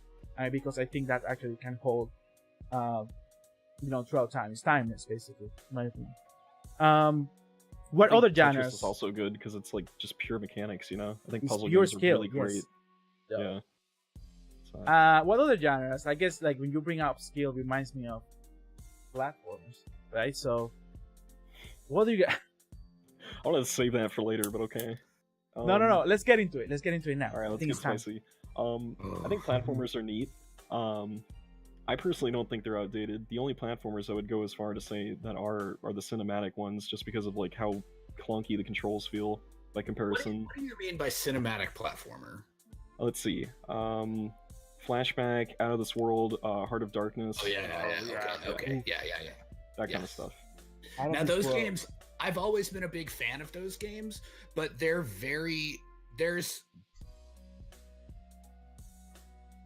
speedrunner's nightmare because they're literally like you just do every single thing that it needs you to do on the exact point that it needs you to do it. There's no skill involved. It's literally just knowing exactly what to do on exactly what point. It's a long ass QTE game, here. you know. Yeah, pretty much. Pretty much. I guess Dragon Blade were like that, right? Too. So yeah, I love those games. Yeah. I always have loved those games, but they're just literally know when to hit the buttons when and watch the game play itself. Right. It's basically trial and error. It's like, oh, I didn't try this. Let me try something else. You're like, oh, I did it. I can keep going with that. You know, it's designed to consume, to suck coins out of you in an arcade. You know what I mean? Yeah. That's what it's designed for. And waste time, basically. Used to have a Philips CDI, and I'd play through. I hooked it up to my VCR and play through Dragon's Lair 2, and Space Ace without dying, and just record them so that I could sit there and watch them. And I was cool, like, actually. why did I do this? I could have like hit the buttons and made it feel like an interactive experience, but instead I'm just gonna pop the tape in the VCR and be like, here, watch me play through this game. Yeah, nowadays you would just go to YouTube and watch a perfect playthrough or something like that, you know? Exactly. And you can, I'm sure. What other platformers you were saying, Lee? Yeah, platformers. I think platformers are kind of the one genre that, like, well, I guess in addition to puzzle games, right? Because, like, puzzle games are just, like, pure mechanics, and I think that alone, if really well done, they can be timeless. Like, even to this day, I still love Tetris Attack, but for platformers, I think the beauty within this genre relies upon the simplicity of their design, and how you don't really need that much to really make an amazing platformer. And I say this because I think the two greatest things for platformers are the level design and how your character controls. And regarding the thing that I mentioned about not really needing much to innovate, I think two recent games that kind of came out that are pretty good examples of that are both Celeste and The Messenger, because they have two things that kind of allow the player like flexible movement that are found within those games. Celeste has Madeline using an omnidirectional dash, so she can basically go where she wants on the screen. She can also cling to walls, and it's the combination of that in addition to the level design that allow for fun movement.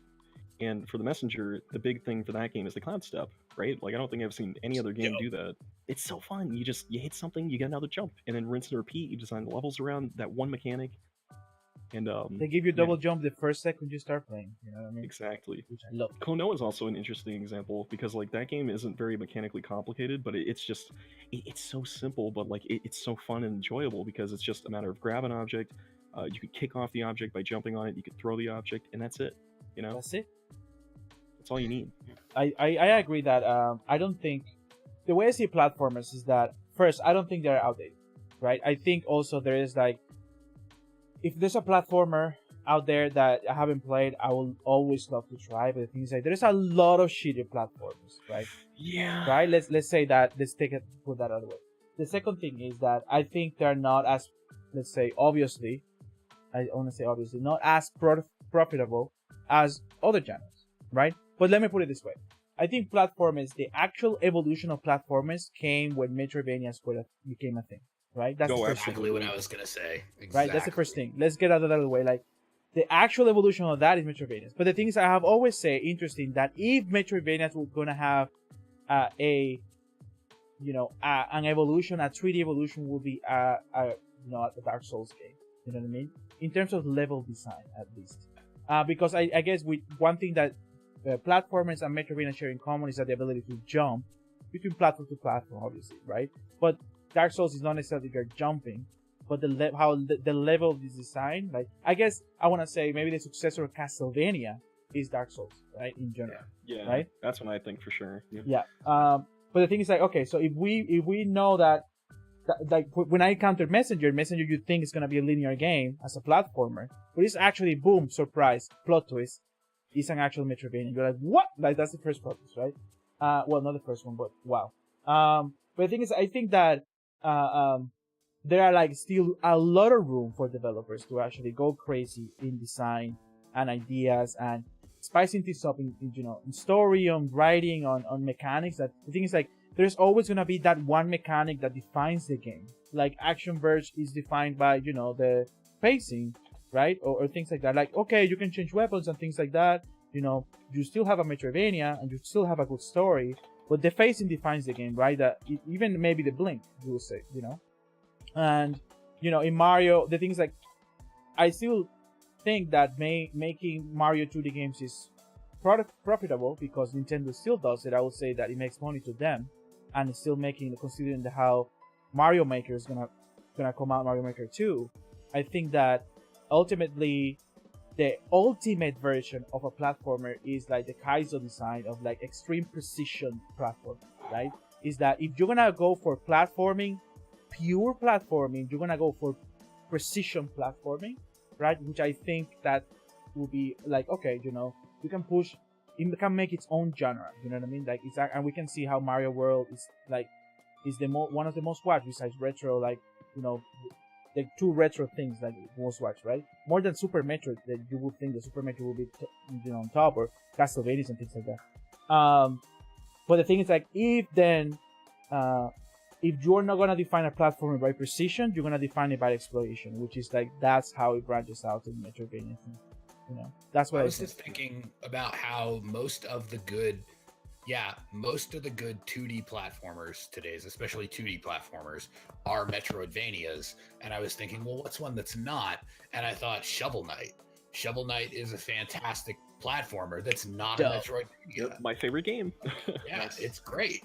I think it's the sweet spot of being accessible and still offering, the ability to, the more precise you are, you can actually speedrun this game. You can actually be quicker and faster, and still feel good about what you do. Like, sharpen your skills to actually, cross to the level faster. Because I think it was also that marriage of what Mega Man did. Of there's these obstacles that are not like Mario obstacles. That is like, there is a way to figure out how I can pass this the fastest way. Because in Mario, you can just maybe keep running and jump once or twice and you're done with that area. You know what I mean?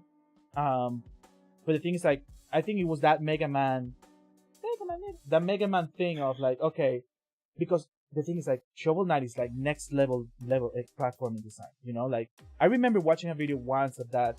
There was, like, this Propeller Knight level that even, like, where the holes were, where you, like, the pits where you fall, you will fall and land in another platform in the section below because of the mistake that you made. Like, they punish you pushing you out of the section, but you still land in a safe place, and then you learn from your mistake and actually you keep going. Like, it's super satisfying in general game, and I think they did the same with the Spectre of Torment too.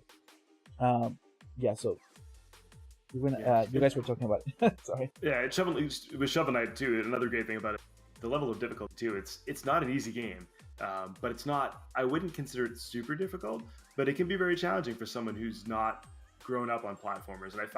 And I guess going back to the original point, I find that the reason a lot of people do think that platformers are outdated is they associate that with difficulty. They associate that with, like, NES level difficulty, and they're just like, nope. If it's a gamer that didn't grow up with platformers and doesn't play them, they're just like, I can't play those games. I'm terrible at them. I can't play them. And they don't want to get invested in them. I think that's part of the problem, and part of the reason why some gamers today do see them as an outdated genre. That's mostly for that reason.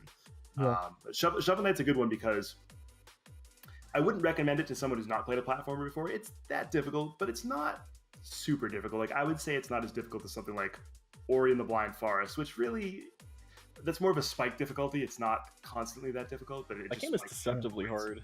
It spikes in certain points, and it's the escape sequences really is what makes it difficult. That's what makes it difficult. But I feel like Shovel Knight is more consistently difficult, but on a lower level. Right, fair enough. Makes it good. I think it's fun to have a challenging game. I mean, I love Mario games, but if you're gonna pick up like a new Super Mario Brothers U or whatever, I mean, that game's you can get through that pretty easily, even if you're not experienced with it. It's not designed to be difficult until you're doing like bonus level stuff. Like the main game, if you're just playing to beat Bowser, those games are designed to be pretty easy. And I think that actually works too. That's actually not bad game design on Nintendo's part because you get more people to pick up your game because you can get young kids who can pick up the game and beat it. But then in something like a Mario Odyssey, that 8 or 9 year old kid might just beat Bowser and be done with it. But people like us will play it and go through Dark Side or Darker Side or do all the crazy stuff that you can do at the end of the game. Yeah, I think that there's a level of accessibility, obviously, that they want to reach, which is something that, for example, Kirby games actually offer, right? That anyone can play it, but if you want to push yourself to the limits, that's actually you're gonna see incredible stuff happening, right? And the same for old school Mario. The thing is, like, I guess old school Mario, I think that 2D platforming, Mario platforming is definitely easier than it used to be. However, I think that the old school Mario actually shines in simplicity, right? You don't have to have an overcomplicated platforming game to actually have a good platforming, which is a lot of the competitors of Mario back in the day that came out, and let's say Lion King, Bugsby, and things like that. They try to do a lot, right? They try to do, oh my god, no, we're gonna do.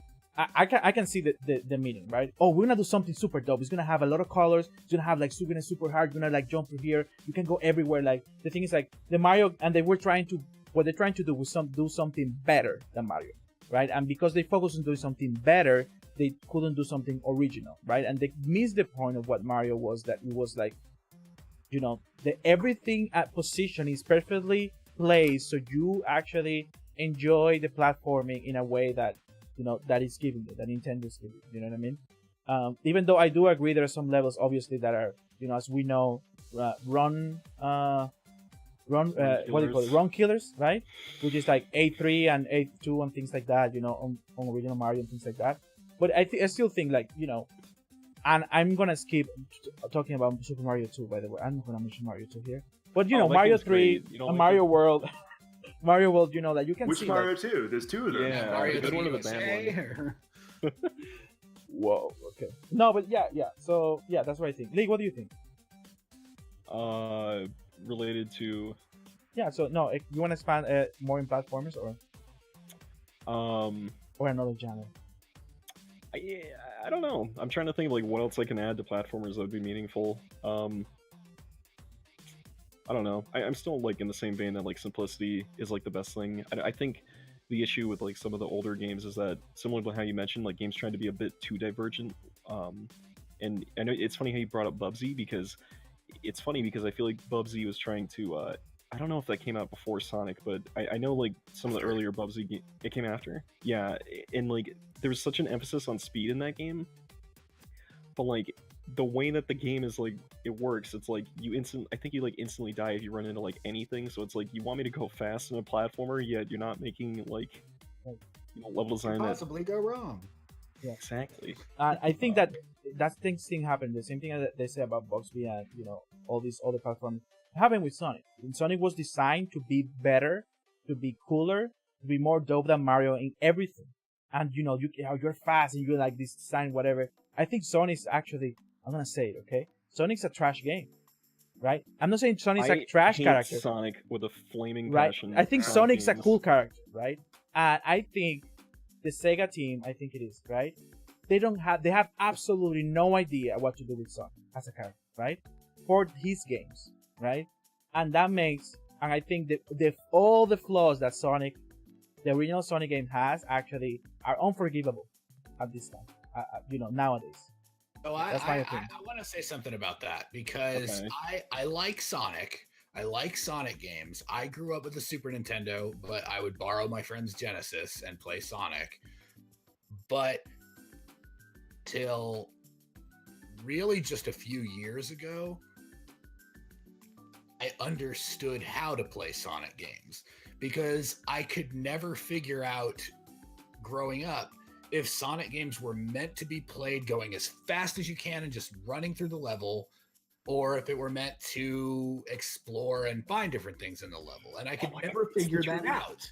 And what I've realized over time is that it's both. It's that you have the choice to do either. And when you learn, you can learn the levels, and so that you can speed run them basically to the point where you're not going to run into things, that you're actually going to know how to speed run and know where everything is. But the levels are also really big and expansive, and they are made for exploration, and they're made for going around and exploring and finding things and stuff. And it's weird. They say that like playing Sonic Mania helps with that, because Sonic Mania I think is absolutely hands down like the best Sonic game ever made, that coincidentally wasn't made by Sega. But Point mate. It's true. It was made by the biggest Sonic fans in the world. I want to play Sonic Mania still, but I have heard good things about it. It's great. But it kind of shows you what Sonic is all about. It's not just all about speed, and it's not just all about platforming. It's about kind of finding your own balance with both of those. My problem with that is that I feel like it doesn't do either of them particularly well. And I say that because I don't feel like it does either of them perfectly, but I think it does them decently. Possibly. Yeah. Enjoyable.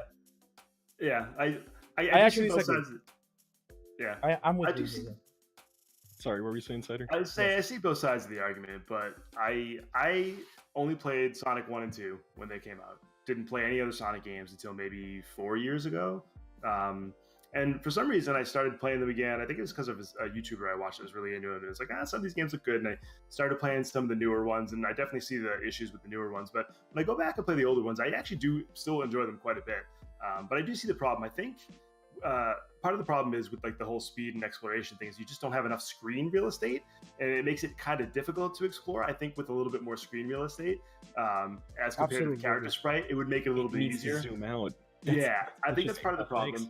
But by the same token, when you're saying like it doesn't do either the speed or the platforming really well, the problem with doing the speed thing really well is if it's too easy to speed through the levels, then the game's too easy and it's kind of pointless. So I think there is some trial and error. You have to kind of explore the levels a little bit to see like what's the good path, what's the safest way to go, what's the quickest way to go, and you have to kind of figure it out. And some people obviously don't want to do that because that's not fun. Whereas in the Mario game, you can just play the game and figure it out on your way through. And I definitely get that. But it is fun in Sonic to learn the levels and then be able to speed your way through. And as a speedrunner, I can see that. But in terms of from a design standpoint, picking up the game for the first time, it does make it a little bit tougher to get through the game the first time. But conversely, if you made it too easy to speed through the levels, then the game would just be cake and there'd be no point, I guess. Lee, I don't know if you want to say something, but I want to say something. Do you want to go? We're basically on the Sonic hate train, so. You guys are actually the majority, though. You guys will find you're actually the majority.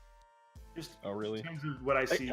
Sonic 2 was the podcasts. first game I ever played, so this actually like physically hurts me to say this. Like that's the game that got me into gaming. So like I hate that I have to like say this. Most gamers don't like Sonic. It's actually a quite unpopular franchise. It just has a core of loyal fans, but it's actually especially among like people in the game like editorial industry and stuff like that, they pretty much universally hate it. It's not a very well-liked franchise at all. I wanted to say actually, I think it's very interesting, at least from the gameplay part of I think the speed, a game where you have the option to be super quick, suffers from something. Hey Adrian, very nice to have you. There's a speed thing that happens. It's like a gameplay thing, the same curse that a Superman game curse will have, right? If you're a Superman and you can do everything, you cannot make a game like that. It's impossible, right? And I would say the same, that you need to be very creative to make a game where you are the fastest thing in the game, right? And that's why you see, for example, a series like Flash, the worst enemy of Flash is Flash, right? The worst enemy of Flash is someone who is faster than him.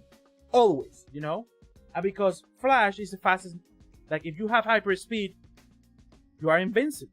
You know what I mean? You know, and the thing is like if you bring that like I guess idea as a gameplay mechanic to a Sonic game, I actually will have to agree that if you are super quick and then you make the levels easy enough to beat because you are super quick, then whatever.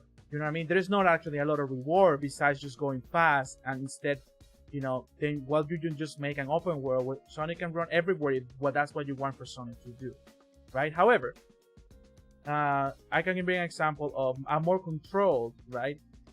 You know, hyper speed game, which is Wipeout, right? Wipeout, and you need to go fast, and you will go fast every single time, right? The more you play.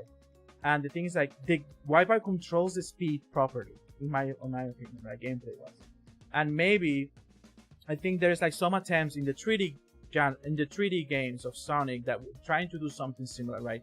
Changing perspective, you know, obviously also the checkered design can make you feel going faster too, and things like that. Like in racing games, that's a thing. But I think also that controlling that speed is actually also part of balancing the game, I guess. You know what I mean? But the thing is, I guess the problem of being too zoomed in also is a hardware limitation too. But the thing is, still nowadays they don't zoom out that much, right? They didn't zoom out Sonic Mania that much compared I was to the gonna say Genesis they didn't ones. zoom out Sonic Mania, and we're like, well, you could have done it, and you did it. So I guess I think there is a balance thing that I will say that I want to give them the benefit of the doubt that I guess it's hard, right? It's hard that if you can predict exactly what's going to happen, there is no challenge. So there is like, they're just making, by zooming in, they're just making that window of reaction way smaller, you know, and that way you can introduce the skill part of it. Like, you remember well, if you know the level, then you do it, right? I actually have never considered the Sonic thing to be both speed and platforming, because I think, I do agree with Lee that it doesn't do both good enough for me to enjoy. I guess that's My issue is that like the level design is the most frustrating aspect of these games, right? Because to me, the first level for every Sonic game is the best one because they're the most open. They're the ones with the least amount of walls in your way. They're the ones with the least amount of spikes in your way or enemies that are going to hit you unless you happen to be in Spin Dash. And it's like, why are like I understand like the need for these obstacles, but why are these here if one, the screen is too zoomed in to the point that I can't react to them, two, they're placed in like completely like absurd spots that it's like impossible to see it coming unless you're like preemptively aware for that, and like why is there okay, I get the idea for exploration by having like extra routes because that's kind of cool, that allows for replayability, but like I feel like I have to like acutely know this game like in and out to be even be able to go like fast, like even at like a beginner level, you know, which is like I feel like this isn't really conducive to like what the game is trying to teach me, right? And more importantly, my biggest thing, why the fuck are there water levels in Sonic, a game about going fast? Those are the worst. Those are the worst. Like, well, we that can is close it. We can literally- close the talk show here. Yeah, literally the antithesis of design for that character. Like, why? Yeah, actually, I agree. As I want to say as a note for everyone, all the developers out there, please stop, right, making water levels. Nobody likes water levels. You know, depends there on are the very game, few. There are very few, right? I'm gonna even put like Zelda water levels, right? Dungeons. It's like, wow, are you seriously gonna put another water level here? You know, Water even temple. in any game, there are very few games that don't. Even like I have seen Kaizo hacks that are actually, oh, this is good. You know, this is enjoyable. You know, but these are people making like people actually, you know, people who play games. You know what I mean? You know, I think it's kind of a meme though, the whole hating water it is a level. meme. There's one last thing I wanted to mention regarding the idea about like having a Wait, character- sorry. I think you went muted by a little bit, Cider. Oh, did I? Am I back? Yeah, you're back. Okay, cool. Sorry. That was There was one last thing I wanted to mention regarding like the idea of like kind of being OP by being like too fast or just like being overpowered, and like, you know, level design can't compensate for that. A good example for that is MX, you played it, Toho Luna Nights. Yeah. Your character is hilariously and stupidly overpowered in that because you can freeze time, but the game is designed around that, and it still has like a fair amount of challenge to be able to compensate around that with both its level design and its enemy design. And if you have the ability to completely freeze time, I feel like being able to go super fast, it should be possible to build level design based around that in a manner that is conducive to what the player avatars is capable of doing, you know? Right. I think there is like suffering. There's a lot of games that suffer from trying to do too much, and that's a lot of things in life, like products in general or apps or whatever. And I think games suffer from that too. That they're trying to do a lot. They're trying to do, and I think that's maybe as a symptom of the open world games, right? It has to be a stealth. It has to have melee. It has to have guns. It has to have map discovery. It needs to have a good story, whatever. You know what I mean? And the things like they don't focus on trying to do one thing very well, and which is like, for example, with games that we mentioned like Ori or Messenger and things like that, there are mechanics that define those games, right? That define, this is the mechanic that makes this game different, and everything else is something you have seen before, right? But if the game is not trying to be everything, right? And I think that's part of like that focus. Like, if you want to try to make a game where you are fast, make the game revolve around being fast, but not make the game also revolving around platforming, right? Right, it's one or the other, and it tries to do too much. It's like, don't give me speed, platforming, and exploration. Trim that down so I can have at least one of those things extremely good and memorable. You know, I think that's actually the most fair point about the whole Sonic. Yeah. That makes me remember a thing I wanted to talk about as far as outdated video game genres go. Do tell. That is not a genre, but something I can't stand in games right now are mini games and quick time events. Mini games. Expand on mini games. So, okay. So, for example, the entire example I had is Marvel Spider-Man on PS4, which is it's great. It's really fun. It's got great combat and a great story and great graphics. It's a good open world game. The swinging mechanics are awesome. But every once in a while, they make you be Peter Parker and they make you go do science. And it's stupid. Right. It's pointless. It's like, why do you have to take me away from being Spider-Man? Cool. I get to be Peter. I want to be Peter. And the game does a great job of letting you into Peter's life and seeing like his struggles that he's going through personally, not just as Spider-Man. But why do I have to play stupid science mini games? They're dumb. They're pointless. They're like, do this puzzle, now do this puzzle, now do this puzzle again, but even harder. And it's dumb. It takes me out of the game. It's like, why do I have to do this? And then same thing. Like, I've never really had a problem with QuickTime events. I'm really open-minded when it comes to this kind of stuff. But at the same time, it's just it's pointless. Like, if you're gonna make it super cinematic, just make it a cinematic. Just make it a scene. Press the button. I don't feel any more invested whether I'm mashing the square button than I am if you were to just show me the thing that's gonna happen from mashing the square button. The other day I posted when I was watching the playing Revengeance, and I remember the fight of Metal Gear Solid 4 of Vamp and Raiden, right? When the Raiden was revealed to be a cyborg, right? Super dope, right? And I was like, Metal Gear Solid 4 is a meme that is like, it has I think one section of the game that is like between gameplay and gameplay there's a 90-minute gap of just cinematics, right? And there's a lot of cinematics, right? The thing is that, again, what you're talking about. Right, the thing is that, again, is cinematic AF, right? Kojima, do whatever you want, I trust you, you know what I mean? But right, the point that I'm trying to make is that when Raiden is fighting Vamp, you don't have a single quick time event because you don't need to. You know what I mean? Like, you are seeing all the action that is happening. Imagine if you have to have like to press a button every time Raiden was gonna do something. That was gonna be. I think like it was gonna ruin the experience, and I absolutely agree that quick time events are not necessary, and that actually turned me off. Turned down a lot of points for me in Spider-Man, even though I do absolutely love Spider-Man, the Marvel's one on PS4. See, for QTEs are weird because like I think if it's like a cutscene for the sake of being a cutscene, then yeah, you don't need it. The way that they were integrated in Metal Gear Rising, I actually found it like more engaging because like I felt like I was like doing huge impactful hits at certain parts because of the QTEs. I think like if used sparingly, I guess action games are probably some of the better versions of it from what I've seen. That and Bayonetta, like those games have some really cool QTEs because you're really laying the smackdown on your baddies. Well, I guess in Revengeance, if you press a button and you see Raiden cutting a ship in half, it's like, okay, I can see that. That's fine. Exactly. You know what I mean? But not like, oh, I'm gonna kick you. Oh, I'm gonna dodge. You know what I mean? Like it's whatever. gotta be for like the super good stuff. Right. I wanted to mention. Oh, sorry, you go ahead, Sutter. I was just saying, I hadn't played too many games that I really remember them one way or the other, but one of the times I remember being specifically annoyed with them is in what's it? Telltale. Telltale will sometimes have it, and most of Telltale is just like walk here, walk there, pick dialogue options. But then all of a sudden, you find yourself in like battle sequence, and you have to press left, and you have to swipe this way or whatever. And it's like, wait, where does this come from? You do this. I remember that specifically with Game of Thrones. It happens like 6 times in the entire series, and it's like, well, I'm not ready for this. So I pretty much died every time the first time and had to go back and do it again. I'm like, all right, what is the point of that in this context? It was just a weird use of them, and I wish they had just not bothered with it. You know that what reminds me? I know you have to say something, but real quick. We were talking before about cinematic platformers.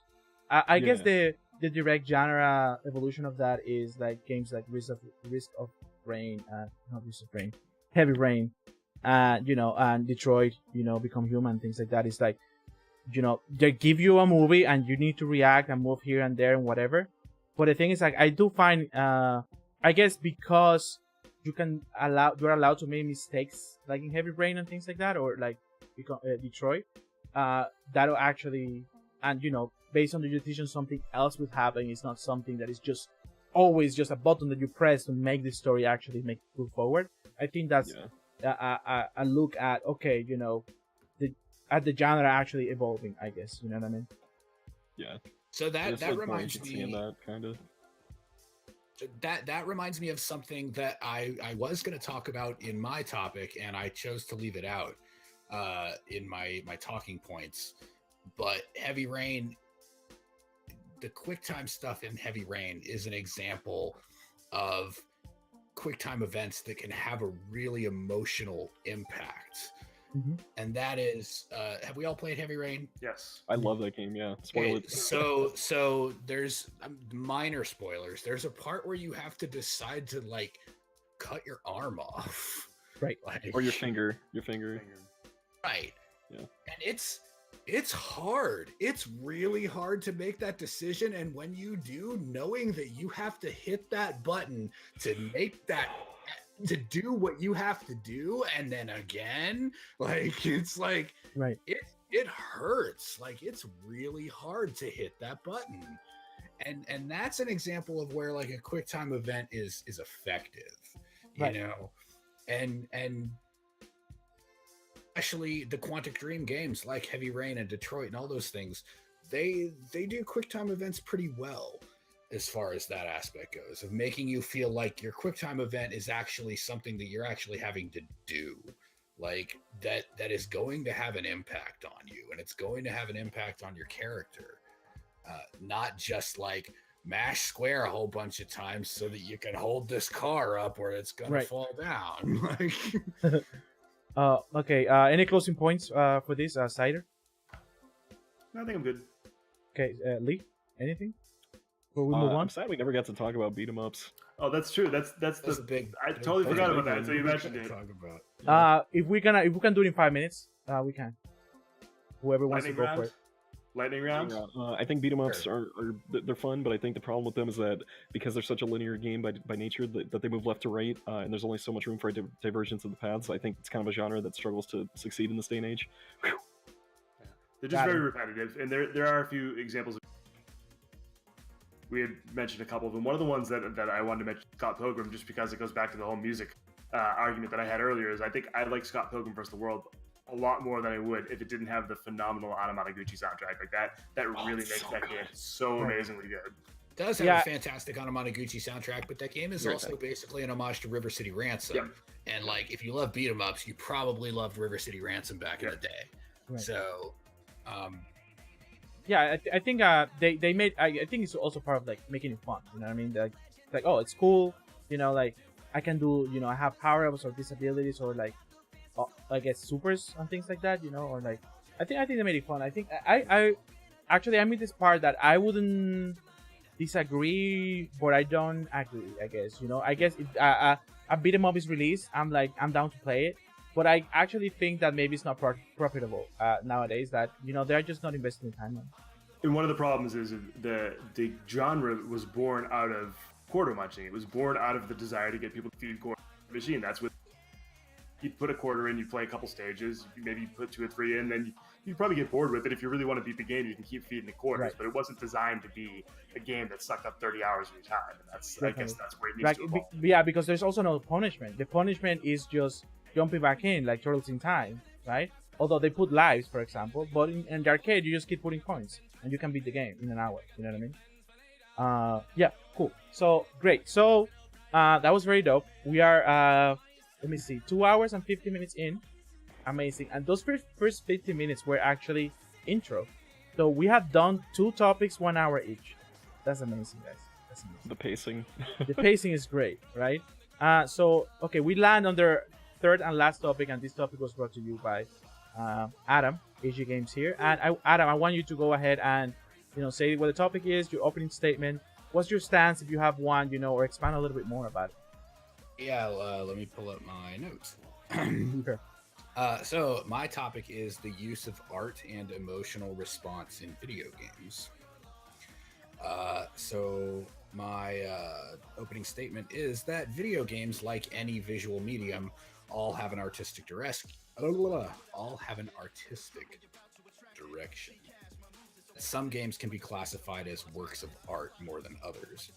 So I want to talk about video games as a medium, how they use art to manipulate the player's emotional response, and does that engagement make for a better gaming experience?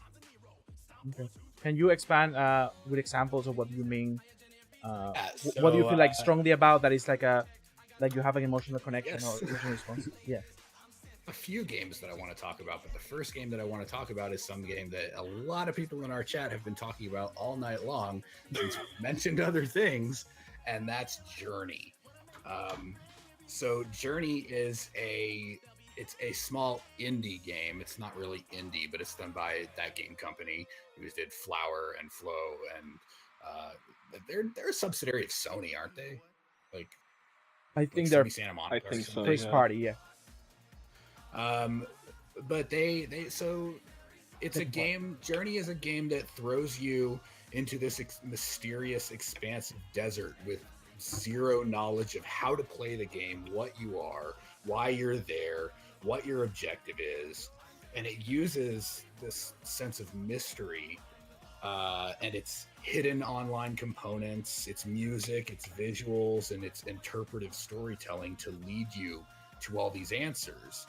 And it leaves you with an unforgettable emotional experience in the end of its 2-hour campaign. And obviously, this game was really effective, considering that when it came out in 2012, alongside games like Borderlands 2, Halo 4, Mass Effect 3, and Telltale's Walking Dead, it won Game of the Year in nearly every major publication, considering it's a 2-hour-long little indie game. And it left people, obviously, our chat has been talking about it all night, and we've made a few references to it tonight. It's obviously a game that left a big emotional impact on people. Why? Why? Yeah, why? What is art? Yeah. What do you guys think? Have you guys played you guys played Journey? Obviously, I guess obviously I can use that word. We have all played it, right? Yeah. What do you guys think? Yeah, I can start, but I don't have too much to say about it. I'll jump in. I played it. I enjoyed it. I don't. Maybe I'm just missing that part of the brain, but I guess I didn't have the same reaction as most people do. I didn't dislike. I actually enjoyed it. I thought it was great. I played it. I had a couple of specific points that I really enjoyed, but I don't know. Maybe for me, I just don't. Maybe it was the mindset I was in when I played it. I don't know. And I played the other That Game Company games before. I would actually put Journey in the middle. I liked all three of them. I'd say for some reason I really liked Flow, but there's not much to it.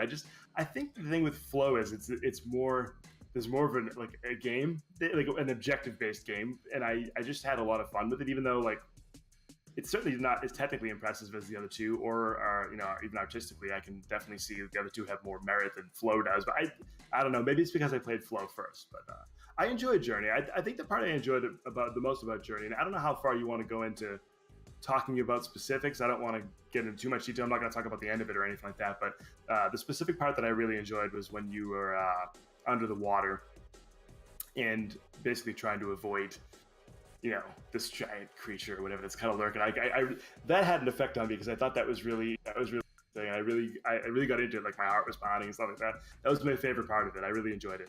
But I'm kind of weird, which is why I didn't want to jump in. But I'm like, say my part first. But I'm not disagreeing. I don't have too much to speak for in terms of like the emotional reaction. I played it, I enjoyed it, and then I moved on, and then that was kind of it for me.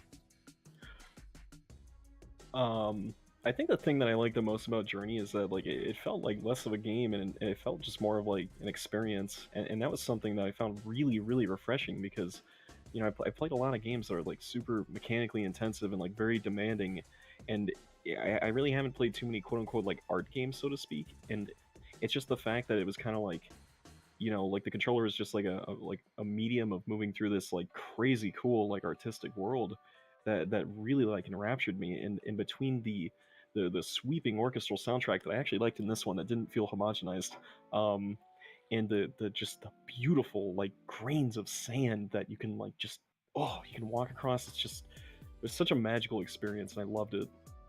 It was so different. It's funny that you mentioned Journey the way you did, because that's always the way I describe it to people. Every time I talk about that game, I say Journey's not a game, it's an experience. Yeah. And it really feels like that.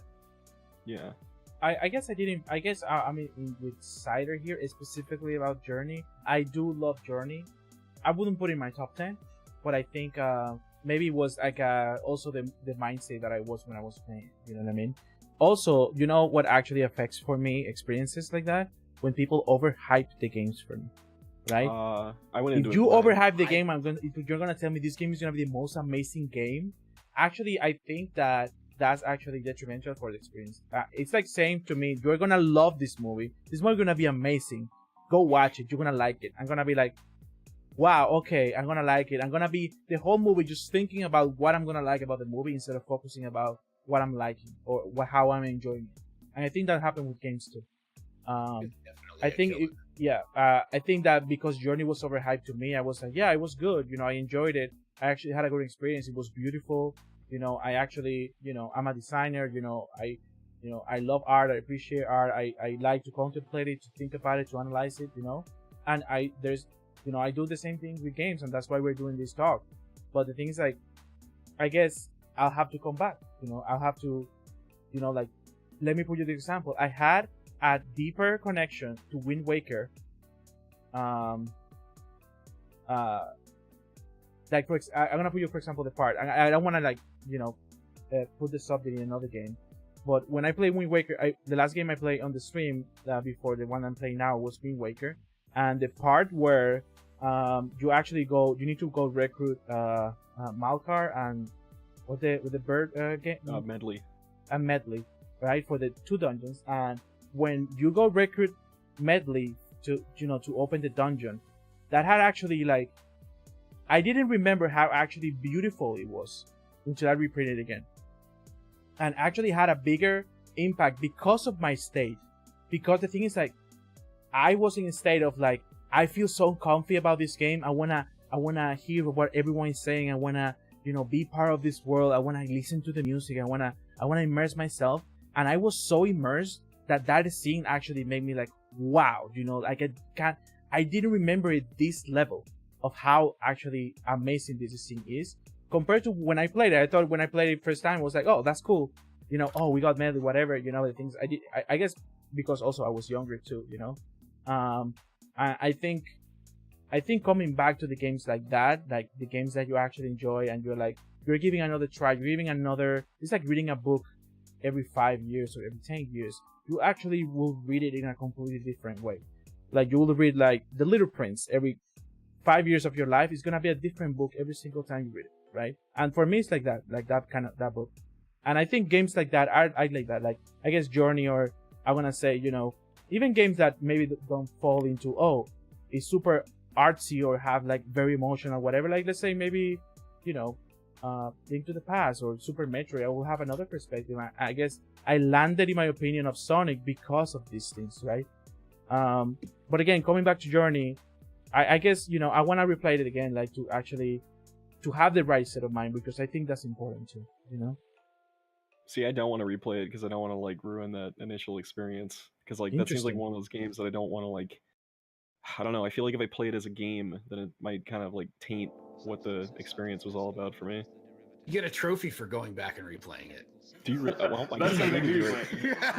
it. You do. Sold. I'll take the entire stock. What other games put you like in that?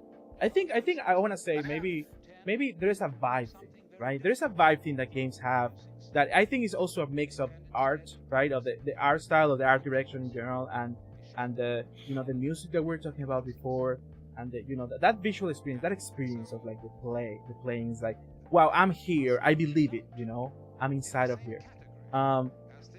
There's like this thing that I describe as vibe, right? It's like if it gives you a bad vibe, even though the game can be amazing and can be critically acclaimed by people or media, you're like, well, it's not my vibe, I get why the game is dope, but I don't want to, it's not my cup of tea, you know what I mean? I guess that relates to vibe, right? And I guess like maybe we can mix instead of, well, I'll in my mind, I think at art direction and art style plus emotional response is a vibe, right? That's the word for me. What other games have that vibe that you actually were like, wow, this is amazing, or a vibe that actually pulls you out, that is like, I guess in the other way, it's like, no, I don't want to, I'm not interested. Totally. Xenoclash 2. Tell me more. That is the freakiest game I've ever played in my life. As kind of a description of what it is a first-person like beat-em-up game, but the art style in particular reminds me a lot of. I would probably go as far as to say it reminds me of Salvador Dali, because everything is crazy surreal. Proportions are like hyper-exaggerated for some things, and like I think I drew the line when I saw what a crab looked like in that universe. It was like opening the Necronomicon. I saw things that I wasn't supposed to see. Like no ordinary man should see this, and my sanity was tested to the point where I had to run to my PS3 and just slam that power button because the art was just, it was that alienating. It's weird too because I've never felt that way with well, maybe one other game, but it's just like, this looks kind of silly to me. And the other game in question was Dragon's Crown. Yeah. I didn't like the hyper exaggerated art in that, but it wasn't to the point that I was like, I'm not going to play it. With Xenoclash, it was like, I literally can't play this because I feel extremely uncomfortable. What do you think, Simon?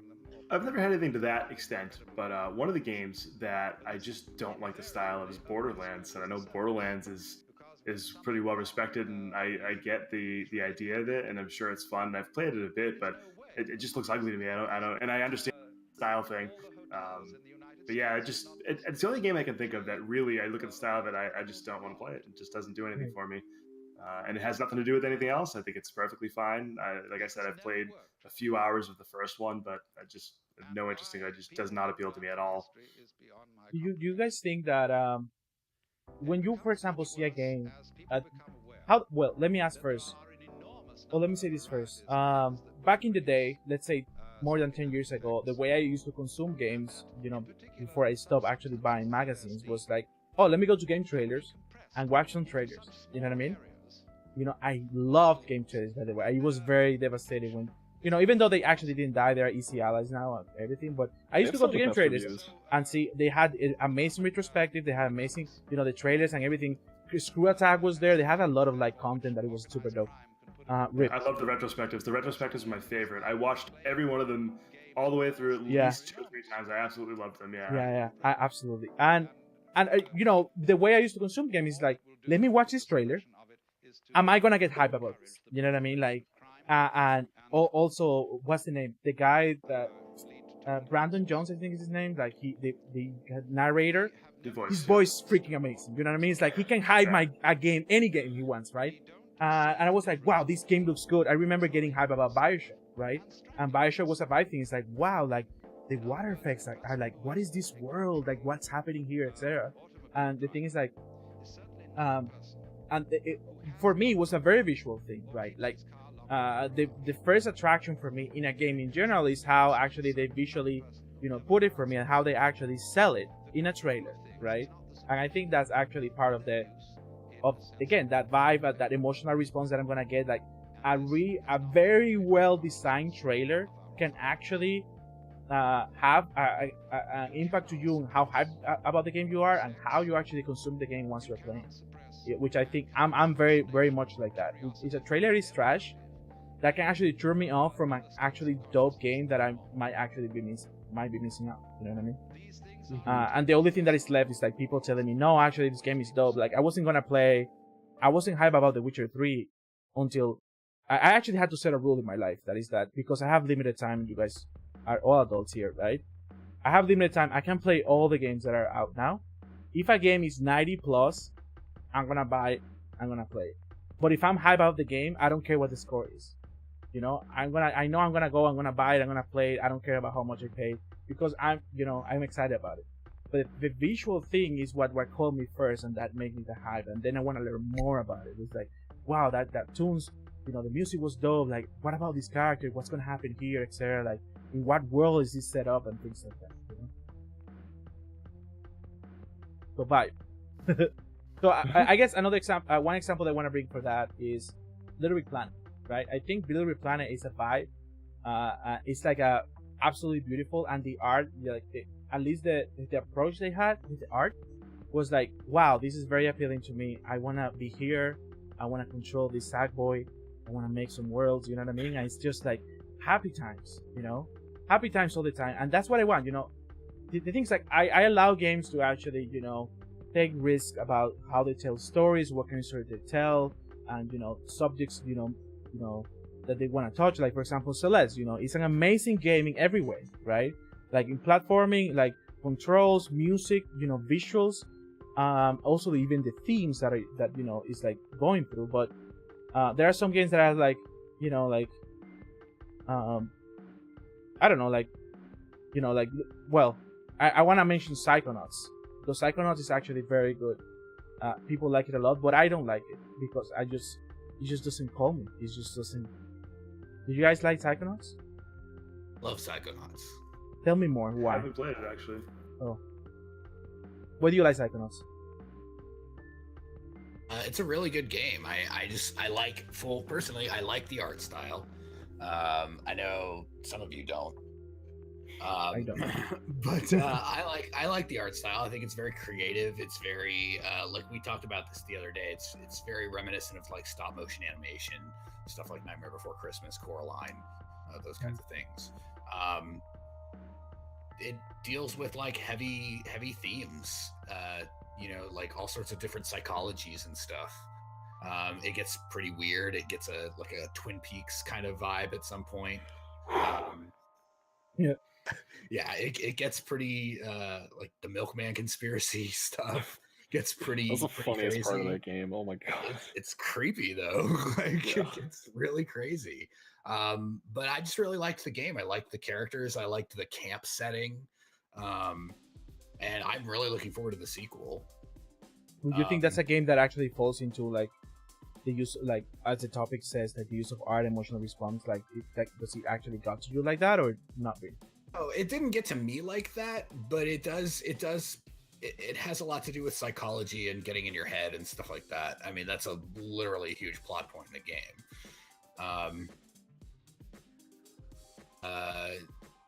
Yeah, I don't know.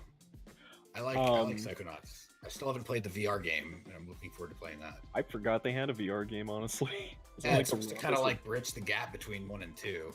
Yeah. Oh. Okay.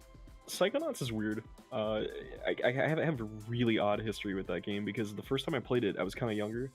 I actually was so uncomfortable with like certain aspects of that game that I actually had nightmares about it. And I'm like, this game is cursed. I have to get rid of this. I went back to Blockbuster immediately. Definitely cursed. Shout outs to Blockbuster. Rest in peace. And I had to like get rid of it. And at some point, like I got older, I was like, you know what, let me try this game again. I'm still uncomfortable with the subject matter, and it's a combination of like the art, you know, how psychology works, how you're kind of seeing like, you know, these characters' deepest thoughts, and like how you're literally just in their brain, and it's just that game definitely made me like super uncomfortable. It's a great game, um, but man, there's just some creepy stuff like the lungfish and how disturbingly ugly that thing is. I'm like, ugh. Well, so I have a question for you, Lee. Sure. So a lot of the themes in Psychonauts you find a little disturbing, like getting into these characters' heads and stuff and seeing their deepest, darkest thoughts. But how do you feel about Persona? Because you do a lot of the same things in Persona, and Persona is typically pretty dark, like as far as that kind of stuff goes. You know, when you get into the characters' thoughts in Persona, they get into some really dark thoughts. Yeah, see, for me, like, I didn't feel like that was as much of an issue as that. Granted, I played Persona 4, like, way after I played Psychonauts, but I think it was just, like, it wasn't so much as, like, you know, the deepest, darkest, like, thoughts that they had, but it was just, like, the tangibility of just, like, I'm walking in someone's brain, like, ugh, it just, that was the thing that got to me. Like, in Persona, I thought it was cool because it felt like, it felt super genuine. It's like these characters are like opening up to you, and I'm like, wow, this is beautiful. Like they're showing like their most vulnerable side, and like they're not like they were afraid to do that at first, but they're like coming to terms with that. And I think it's like the conflict resolution that works really well in that game compared to Psychonauts, where it just seems like just like overwhelming despair in that game, like at least to me. Yeah. So What other games come to mind? You know, so I have three specific games that I want to talk about, and I want to talk about them all at once, and then we can just kind of talk about them. Because I just don't want to. I don't want to talk about one and us talk about it for 20 minutes, and then another one and talk about it for 20 minutes. So I'd rather just mention them all. Yeah, so just make it do a dump. Yeah. The first one I want to talk about is Metal Gear Solid 3 Snake Eater. And all three of these games are big AAA, big budget games, yet I feel like they use design to elicit huge emotional responses. So Metal Gear Solid 3 Snake Eater, and also I want to try to limit spoilers as much as possible. Sure. Because that's me. I might go crazy with spoilers, so just bear that in mind. So with Metal Gear Solid 3 Snake Eater, first thing is the main theme in the game, the song that opens the game. It's kind of a parody on like James Bond themes and stuff. Yet, you know, so when you first hear the opening theme, it's kind of quirky. It's like, you know, one day he'll munch on a tree frog, and like I mean, those are literally lines in the song. Yeah. That song recurs throughout the game in different areas, and it comes in different waves and different ways, and the way that they mix it into the game, that by the end of the game, that song like evokes, it's powerful by the time you get to the end of the game. And the end of the game, the final boss battle it's a fight that you don't want to have. It's a fight that you really don't want to do, but you know that like Snake has to do this for the greater good. Oof. And it's hard. You don't want to do it. And like the last lines of dialogue in that game like really drive home what you've done and what you had to do. The journey. And like it sobbing mess. Like by the time the credits rolled, I was just like full like just like, and my heart was just like boom, like, and that's an example of like emotional response. And all three of these games have a lot to do with their endings as well. So the second game that I wanted to mention was BioShock Infinite.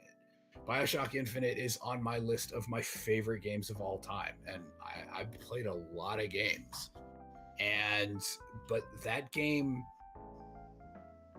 the entire game builds this huge epic story out of its beautiful world, and the world is beautiful. It's gorgeous to look at. It's colorful and vibrant and interesting, and yet very familiar. surreal at the same time. It's mysterious and it's deeply flawed. The game deals with a lot of themes of like racism and all sorts of crazy things, just really heavy things. And it has a really expansive lore that has you constantly asking a lot of questions. You have this lovable partner, extremely lovable partner that it accompanies you throughout the entire game. And the ending hits you with this emotional powerhouse, like punch to the gut, just leaves you breathless and just going, wow. I mean, that game left me in tears, and it is one of the only games in my adult life that I played through in its entirety and the next day played through it again. Immediately played through it again entirely from beginning to end, because I just had to see it again. I just had to have that experience again from a different perspective. Even though, a quick note, actually, that game actually divided Bioshock fans, because they did it because really that did. And the ending actually divided. Is like they were like, oh, what the hell, I actually loved it. I actually loved it personally. I did too. Yeah, and it was very divisive. It was extremely divisive. Even aesthetically, I'd go as far to say that too, because of the whole different like tonal shift between the first game pretty much being a horror game and this new one being like an action adventure. And I like the horror aspect a lot. That was what I loved. And it does have some horror elements in it at some points. There are some parts that are pretty scary. But then the other one I wanted to talk about was Final Fantasy 15. That it feels like you're on a massive road trip with these 4 lifelong best friend buddies, and they are some of the most lovable characters that I've ever played in any game with. And throughout the game, you get to know these guys. You get to know the bros. You hang out with them, and you learn about them. You learn about who they are and their pasts and their struggles, and like their bond that they have with each individual character. And by the end of that 100+ hour game, it's like everything that transpires left me feeling like full of so many memories with this group of guys that I had bonded with, and sadness of knowing that journey was just completely over, and the finality of it. And it just had like a really emotional impact. Like all 3 of these games are games that I remember the emotions that I felt by the times that I finished them, and I will remember those emotions. Like, I mean, I've remembered them as long as I've played those games, and it's been years on some of them. Yeah, I think with the Final Fantasy 1, I think we mentioned it briefly in a couple episodes or last episode of the show, that I think the journey, right, the literal journey, and the journey, like the how you can see Noctis is the name, right, of the character, like growing, like becoming an adult. Like if you see like how it was in the beginning compared to actually the sacrifices that he needed to make at the end, it's like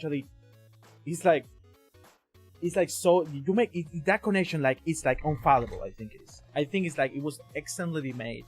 That is like holy shit, like I'm like, I understand what's happening. I understand where it's coming from. I have been with this. Like we have been hanging out. We have grown together. You know what I mean? And then coming back into the future. Oh my God! It's like seeing everything that is like, well, we thought you were dead, and we kept going and fighting, and the world is like this. It is like, and life keeps going, and that's such a powerful message. Like things happen, dude, and people, there's struggles and there's obstacles, but we keep doing what we do, and he coming back and being like, I need to finish this thing. I'm the only person like you will never think that he will sacrifice himself as he did, becoming the actual the legacy that his dad wanted for him. You know what I mean? And the villain was like, you don't understand what the villain motivations actually truly are until the 3rd act. If you're like, what are you trying to do? Like, who are you? You know what I mean? And you're like, oh, like maybe what's this guy? You know, and then you're like, oh wow, like what the hell? You know, like, and then you know, once before you enter the castle or whatever, that right? You know, like your friends actually staying there, knowing that they're gonna die fighting, while you go finish everything, and everyone's gonna die, but they just need to do what they need to do. Oh my, that fucking game is amazing. It's amazing. It's amazing. Oh my god. There's a lot of good things in it, as that's the only game that of the ones that you mentioned that I've played, at least in its entirety. I do love the villain. It's funny you mentioned the villain. I didn't even think of that, but he's actually, for someone who's a big fan of the whole series, he's one of my favorite villains in the series. So once you do learn about him and find out who he is, I think he's a great villain. I'm actually looking forward to the DLC that they put out. It's going to be about him. But one of the other moments that gets me, it's not so much a moment as it is a game mechanic, since we've already talked about like going into the future. At that point, you can still do all the like side stuff in the game, but you have to do it through this like specific mechanic that, you know, takes you into the past and stuff. Yeah. And even though I know it's just a game, it still feels different. Like when you go back after to do whatever side quest cleanup that you want to do, it doesn't feel the same. And I kind of like that. It's interesting. It's like you see them back in the you know, what was the present, what was, you know, the time period for most of the game, and you're doing all these side quests and stuff. You can't help but feel this like longing for that. I think that only adds to it, the feeling that you get, like the emotion that you get from it. You feel this longing for it because, yeah, you're in the time period that, you know, most of the game takes place, and you're doing all this extra stuff, but you know what's going to happen. You know what's going to happen, and nobody knows, and you're like, you know the future. Yeah. Oh my god! And that makes it so much that really changes. Like even now, if I still feel the same way. Like, yeah, I'm just in, you know, the base part of the game doing, you know, killing stuff, do whatever, but I have that in the back of my head when I see them jump into the car together, you know, when I see them go, you know, going out and fighting stuff. I still have that in the back of my head. Like, this is like me longing for this time that can never exist again, because I know what happens. You know what I mean? You know, I gotta play this game. Yeah, Lee, you're gonna, like, even though we have said stuff that happened at the end, it's still gonna blow your fucking mind. because it's the how of it's the how. It's the journey. It's definitely it is. Trying to be as vague as possible too. Yeah. But since we already started talking, yeah, it's a great game. I love it. One thing that I want to contrast real quick with that game is, for example, two games that actually were long waited from fans for several years, which is like 15, right? As a mainline. When was the 13 release? 2012? 9 or 10? No, before that, 2009. It was way before, right? It's like, my freshman year of high school. 7-8 years waiting for 15, right? And let me put you another example, like in contrast to that, is The Last Guardian, right? That I just remember now. The Last Guardian, I thought it was gonna be like, this is gonna change my life. And everyone waited 10 years for this game, and it's like, oh, 15 years maybe, I think. Well, since it was announced like 10, right? And then it was like, I couldn't finish this game. You know, I was like, you know, whatever, you know, I don't know, you know, I don't care, you know, like, it didn't make me care, because I don't think that the emotional connection happened, right? And the thing is, like, there's, even though considering, like, lore-wise, how much of Final Fantasy 15 actually they released, I remember they did, like, a small series in the beginning, of every character, like a movie, too. They did, like, mobile games, like, you know, spin-offs, everything, like, to expand on the story, actually. I think it might be the most extensive Final Fantasy story on mainline, right? And you will still be pissed about with Noctis, right? You're like, oh, whatever, this kid, you know what I mean? And you'll be like, wow, I don't know who's my favorite. Maybe it's Prompto because he's cool, and maybe he's the, you know, the nerdy guy. I don't know. And you're like, oh, the cool, like, he knows, like, whatever, like, and you're like, oh, Noctis never is gonna grow up or whatever, or, you know. But the thing is, like, you grow with him. You grow with them, and, you know, like I don't know, like, I think it's like something that's like, wow, I was actually speechless, because, for example, I have actually complained before about there's a certain specific part of the game that is actually dreadful gameplay, that is like, I don't want to be here, I just want to keep going. I think it's episode 13 or whatever. It's like the corridor one, right? Chapter 13, yeah. Is it yeah, that is like, it actually is maybe, I want to say 4 to 8 hours of gameplay, or 5 to 10, that is like, you are there, and there's a lot of story that happens there, but there's a lot of run back and forth, like, solving stuff, like doing this and doing that. You're like, whatever, dude, you know what I mean? And that's where they put the chunk of like, wow, are you gonna make me quit? I don't know. That was one of the big weaknesses of that game, I believe. But the thing is, like, I wouldn't go and play the game just because of that part, right? But everything else is absolutely, I would say, masterful. I would say, like story relies. What? I was gonna say they even went back and changed it. It was so Oh, they did. Went back and changed. Oh, I've not interesting. played the reworked part of it. I've only played the original, so I don't know what they specifically changed. I'm Yeah, they interested. did go back and change it. Yeah, I'll definitely play it. I'll look it up to see how it changed, Yeah, because I want to definitely like try it and do it again. You know. They made you play through as Gladio and Ignis. Right, with the DLC. Yeah. No, it's like it's literally in the game now. There's like part 1 and part 2. You play through as Noctis, and then you play through as Gladio and Ignis. Interesting. Right, the Prompto episode was released, or it was never released? Oh, I guess yeah. It was. Is the Prompto episode based on the past of him, or where he was lost in the game that you couldn't find him? Yeah, it's during that part. Oh, it was that? Good. I haven't played it yet. No, it's great. So what do you guys think from the games that Adam mentioned? BioShock or Metal Gear Solid, or any comments or other games and things like that. We can give 10 more minutes, and then I guess move on.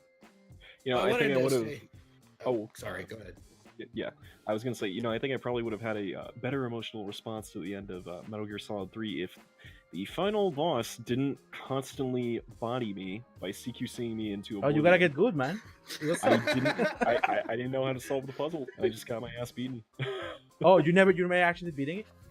No, I've beaten it, but I like brute forced my way because I just didn't understand the fight, which was the problem. I was supposed to stealth, but I didn't stealth. So. Oh, I think I from what I remember, the moment you cannot just go and be aggressive to drop her in the floor, like to toss her. You need to wait for her, and then you counter or something like that, right? And then it gets more complicated. That it's like back and forth until you actually maneuver her, I guess. Yeah, I played it when I was super young, so like that didn't even occur to me because you could like brute force like almost everyone else. Right. Except maybe the end, I guess. I don't know. Well, or yeah. Oh, no. Go ahead. No, I was gonna mention the other boss, that the dead guy. What's the name? Fear. The Fear, I guess. No, the one in the river. Sorrow, you know. Sorrow. Yeah, Sorrow. The Sorrow, yes. River. Yes. Yeah. Yeah. Oslo's daddy. Oops. Anyways, go ahead. I was gonna say, so like one of the all the games that I mentioned, I talk about the emotional response that I've had from these games, and that the emotional response that's kind of manipulated, the way the games manipulate you into those emotional responses. Thing that they all have in common that drives that response is love, whether it's love for a mentor or a partner or family or companion or friends or whatever. Power of shame. It's that powerful emotional bond between the characters and the player, like really it really shows what a powerful medium that video games can be. Absolutely. I think also a part of like doing it well, like making you care, and that's something I have talked before, that if they don't make me care, they can have the best story, and then I will be like, I don't even know what happened, I just wanted to play the game. I think that's very hard to do, actually, with the kind of attention that games can actually take from you or not, you know what I mean? Or like even when we were talking before about, we want to play the game and be able to go for it, like do whatever I wanted to do, fight now, I don't want to wait and whatever. And I think that captures, like, it's a really good story, I guess, like if you're gonna be engaged at that level. Like, and also I don't remember exactly what game was it, but I have talked with people that are like, they didn't have, like, for example, that emotional response to certain games that I had, and it's because they couldn't relate, right? And I think that, again, it's like a book thing. Maybe if you replayed it again, different things will gonna happen in your life that you actually, will relate again. Because I think one common factor, I guess, that you say is, well, about, the medium of video games is that, and the medium of movies and books and theater, things like that, it's about telling a story. And I think stories are in general like so very, very human, and has been done for thousands of years, that stories is what people want to like. That's all we do, is tell the stories in general, because we only can talk about either the story of what we want, of the story of the things that have happened. You know what I mean? So I think, and then the stories are gonna bring you to a level that do I relate to this? Do I actually understand where you're coming from? Like, or am I being analytical enough to actually put myself, to have sympathy or empathy for this? Like put myself in that position, etc. I think that is just that level too. Like, I guess, like, yeah, there's like the love thing, and I guess like you can say the same things about songs. Like most songs are about love, right? And that actually makes everything like more like, oh, I get it, what's happening in the song, that's why I like it, or lyrics or whatever, or this and that. Maybe it doesn't even matter the genre. It just matters what he's saying. Like if you have a connection to it, you know what I mean? And everything else comes at the experience. Like the harmony will come, the melody, beat, right? And the games in general are gonna be like that, I guess. Okay. One of the games I was going to mention for this topic was Gone Home, and I have an interesting experience with Gone Home, because when I first played, I don't know if you guys have played Gone Home. Are you familiar with what it actually is? It starts out like I haven't played it. It starts out looks like a horror game, and it's anything but. But when I first played it, I didn't care for it. I played through everything. I did the whole shebang, and I was just like, I don't know. I feel like I couldn't relate to it. Kind of like what you were saying. I felt like it was like, all right, I get what this game's trying to do, but I can't really relate to it, and I just didn't care for it. And now, as I look back on it, I've kind of softened on it quite a bit. And the more I think about it, like I feel like I'm almost lying to myself, and like I actually did have more of a connection with this game. Not so much a connection, but more of an emotional reaction from this game than I really thought about at first. And part of it is because I wasn't looking at the whole picture of the overall theme of the game. I was looking more at the story it told, which was fine. Not a story that I could relate to personally, but it was fine. But the overall theme, I think, of the game and the title of the game, Gone Home, is more surrounding the whole concept of you can't go home again. Life moves forward and life is constantly changing, and you can't go back to the way things were. And that also goes back to my point about Final Fantasy 15, when I would go back and do the side quests after already having completed the game and knowing what happened. You get that feeling that it's like, I have this longing for this situation. I can't go back to that. And Gone Home is kind of the same thing. The whole overarching theme of Gone Home really is that concept. And the more I look back at it and understand what it means, I actually appreciate that game a lot more now than I did when I actually played it. Right. Yeah. Lee, you want to have anything to that? I have a question actually I want to ask. Well, or anything extra too.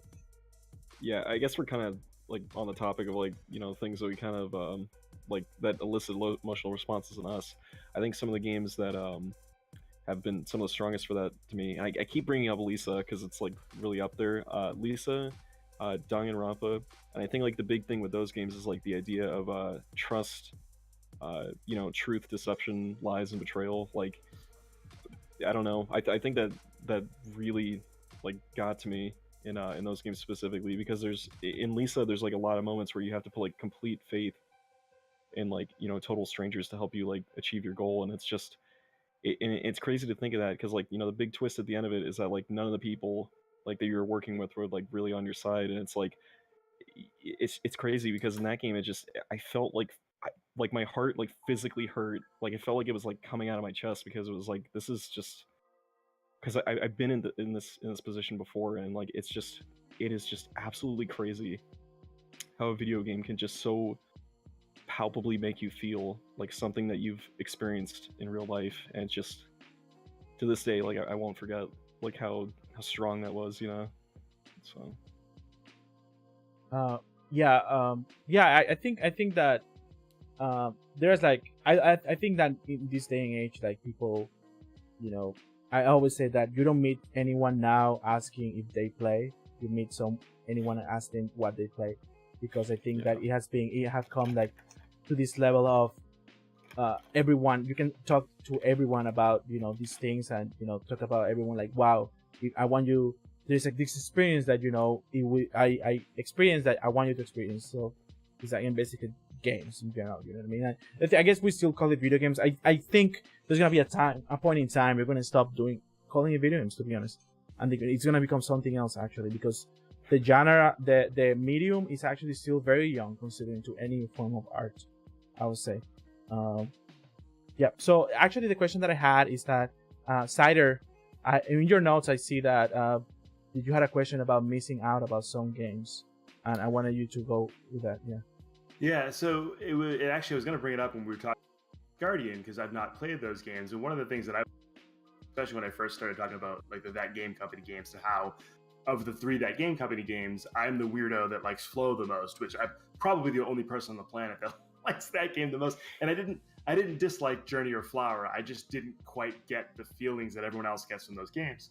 But I enjoyed Flow as a game. And for me, like most of my most emotional moments in games, with the exception of, a select handful of story games, like my favorite moments in games are not so much the emotion that a story conveys to me, but the emotion of me overcoming something, like whether it's a good time to speedrun, beating a difficult game, or whatever. And that's just, I guess, as a gamer, I am more focused on that type of thing. I'm more focused on like the tactile feedback I get from a platformer, and beating Cuphead. Like that's one of my favorite moments on my stream, when I beat Cuphead, and just like the absolute like elation when you beat the final boss and you see the knockout, and it's just, yes, like fist pump, like slam my glove down, like it just, I'm done with this. Yeah.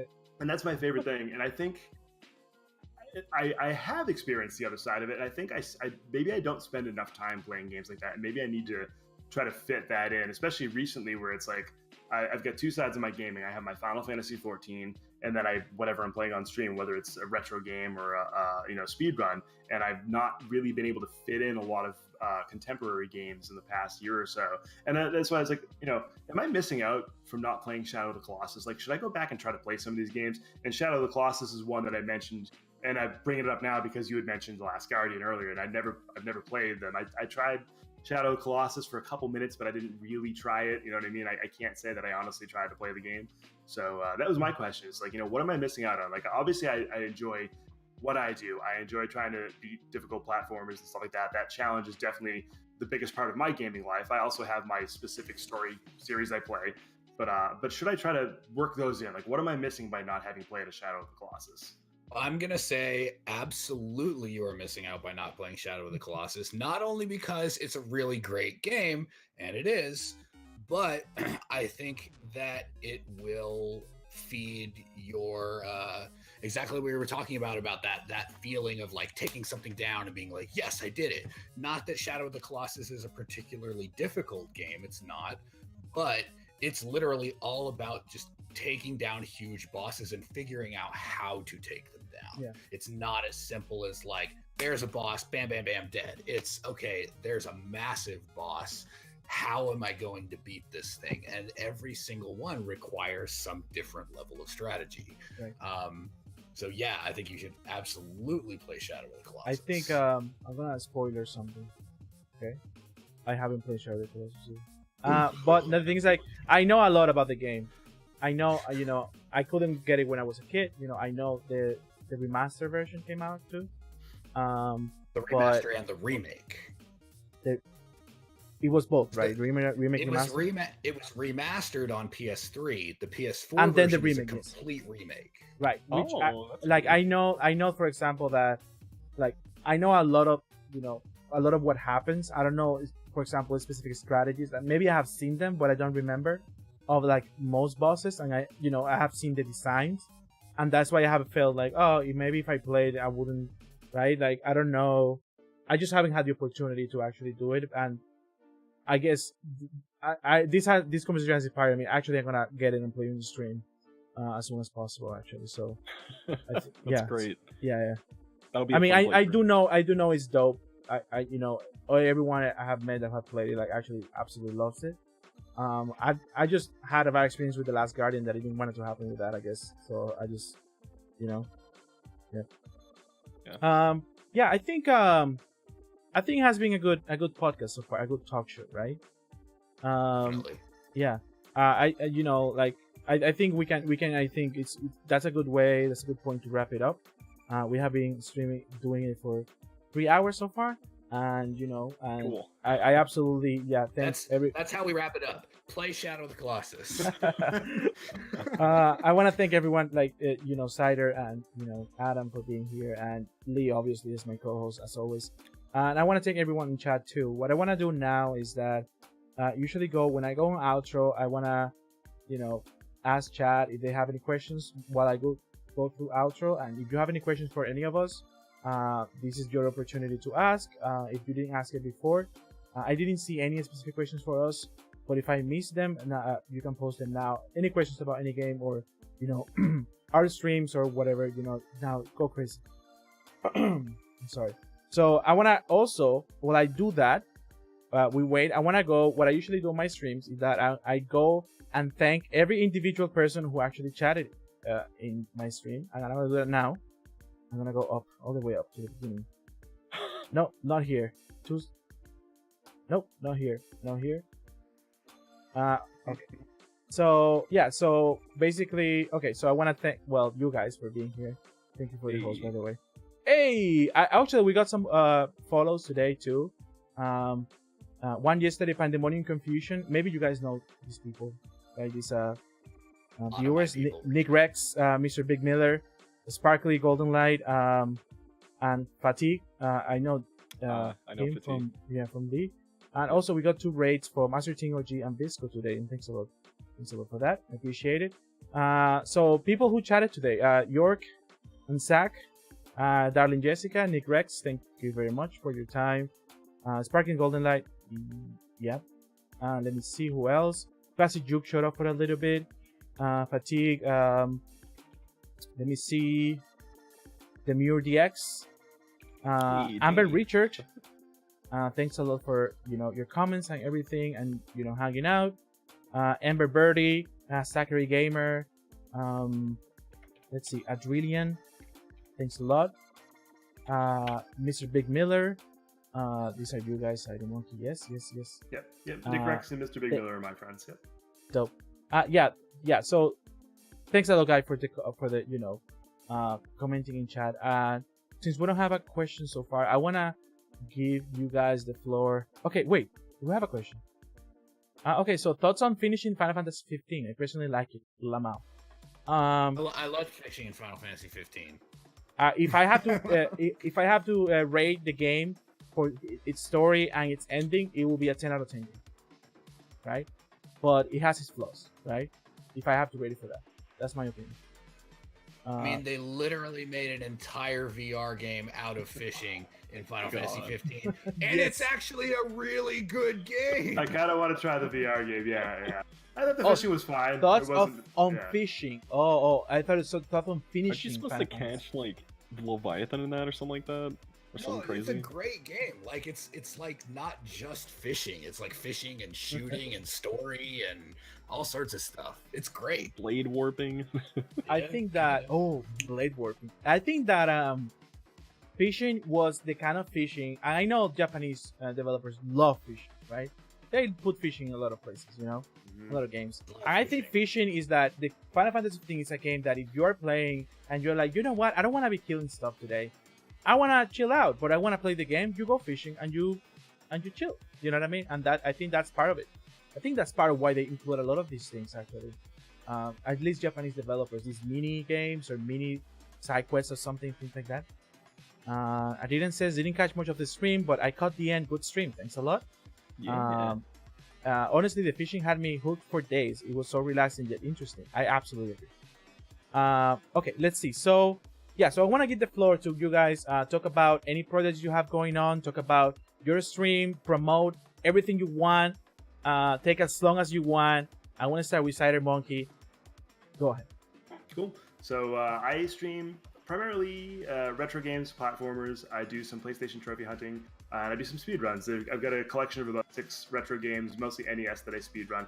I've also done a little bit of Mario Odyssey, so I'll hop between those two different things. The big thing I'm doing this year is something I like to call the Revenge Tour. And what I'm doing is I'm taking some of the super difficult games from my childhood, from the 8 and 16-bit era, that I never truly beat, or I never beat, without using save states to cheat, basically. And I'm going through and I'm beating them legit. So I've done 5 games so far. It's been a lot of fun. I'm actually really happy with it. So I've done 5 so far. I've got quite a few more I want to do, but that's kind of my ongoing project this year. I'm doing it like every 2 games or so. I'm throwing a revenge story game in. Awesome. What days do you stream? Right now, I try to usually hit Sunday and Wednesday evenings, and then I try to throw in a third one if I can, but it's erratic. It just depends on IRL. I'm trying to get that nailed down because I've got a lot of good friends that come in and give me their time, and I'm trying to be more consistent for them. So I usually try to hit the Sunday and the Wednesday evening, and then maybe one other, but I can never promise, unfortunately. Yeah.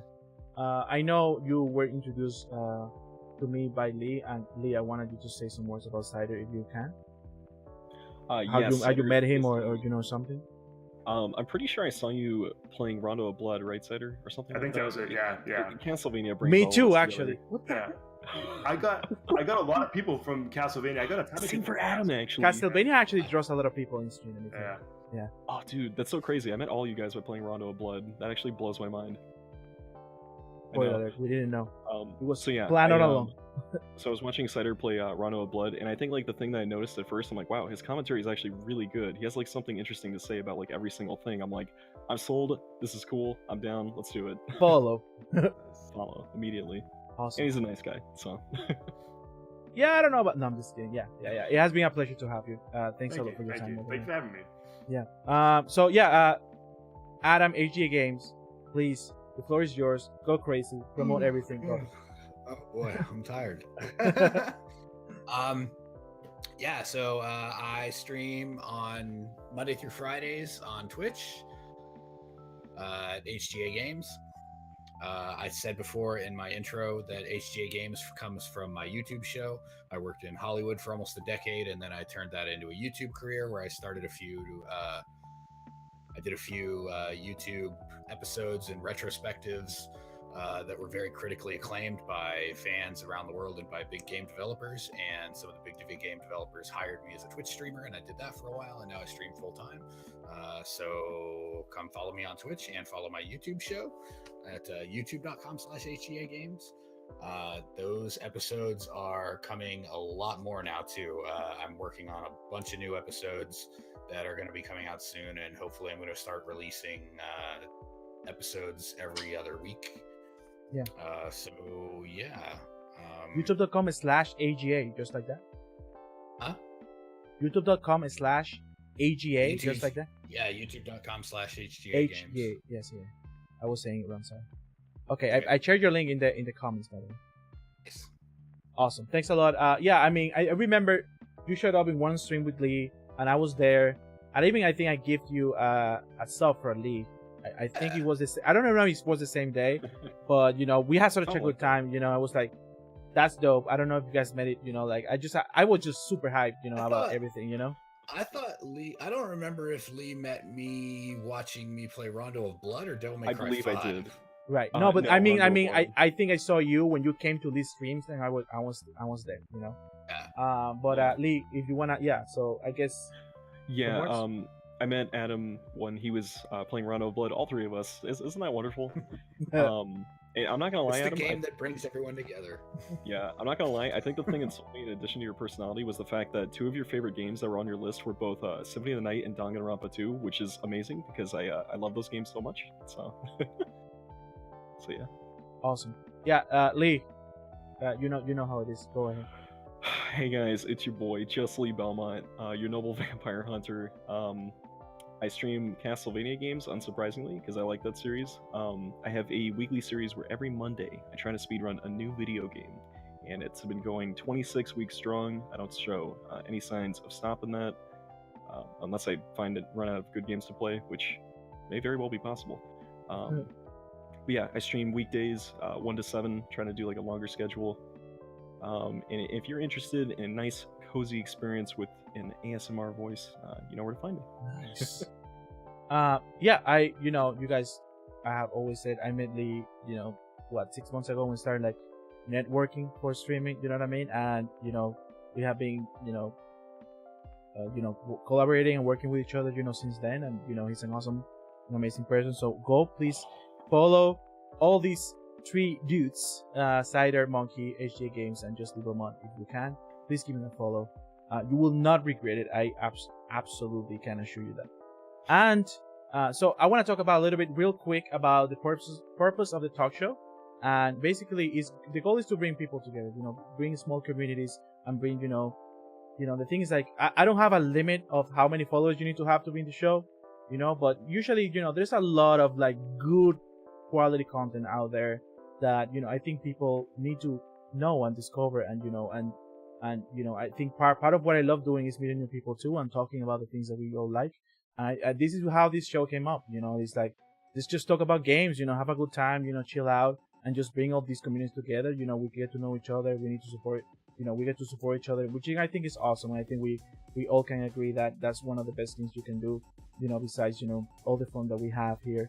And also, yeah, if you can join Discord if you want to participate. We have had people just commenting, hey, I want to be on the show, and they are on the next show, and that's awesome. And that's how we do it. I don't make you fill out a form to see, how many followers you have or what do you stream, or I don't watch your VODs to see if you want to like your content. If you want to be in this, you can be in this. And I think that's, obviously don't be fucking crazy, right? Right? But you can be in here, we can talk and we can have fun. It can be super chill out. So I'm gonna share a link to the Discord real quick, and that's simple. And so last thing, yeah. So it's my turn, right?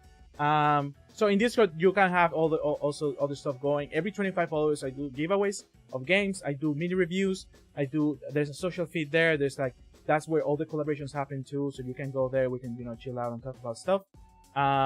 Yeah, I started streaming modding Game Boys, and I actually didn't, I wanted to show everyone what I learned.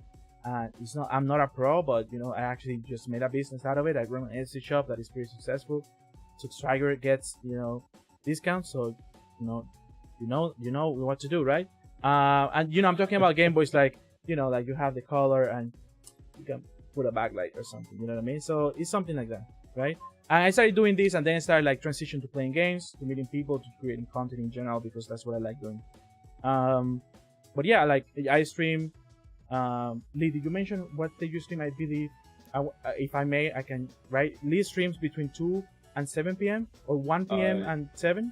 2 to 7 for sure. 2 to 7, from Monday to Friday. Right, sometimes in the weekend, surprise stuff, and like I stream Wednesday, Thursday, Fridays, and Saturdays at 9 p.m. EST. Next month, I'm gonna be streaming every day, twice a day. That's the plan. I don't know if I'm gonna do it, because I'm gonna have a month off. So, yeah. So, since this talk show is for the community by the community, the music that you have been listening to today is one of my viewers. His name is Vince Nitro, and another artist that we like a lot is DJ Codman. And I wanna plug Vince Nitro here real quick. If you like his music, you can check out his work on the true crime podcast, The Trailwind Call. Actually won an award in Canada, by the way, one of the best podcast music out there. So he does super dope like mixes of lo-fi stuff. It's super cool. The podcast is available on iTunes, Stitcher, and Google Play, and his SoundCloud is, I'm gonna copy and paste it here so you can go give me a follow or listen to his stuff. Vince Nitro, thanks a lot. Always, like, he's one of the good ones, right? So last thing, the next podcast, we're gonna take actually a quick break for the podcast, for a month. We're gonna actually just like a mid-season break, let's say. We're gonna actually decided that the talk show is gonna be 10 episodes a season, and we have 4 episodes left, which are gonna be in June and July, right, to finalize that season 1. So the next podcast is, as you can see in the thing, in the message below there, Monday, June 3rd at 8 p.m. We're gonna be changing the time from 9 to 8 because it takes a little bit long. We know we like to talk, and I don't want to like have people, being like going to sleep too late. I still have a job. I need to go to work. People are tired, etc. But yeah, guys, thanks a lot for your time. Cider Monkey, Adam, Lee, thanks a lot, guys. It was amazing. Have a great night, and I'll see you next time. Take care.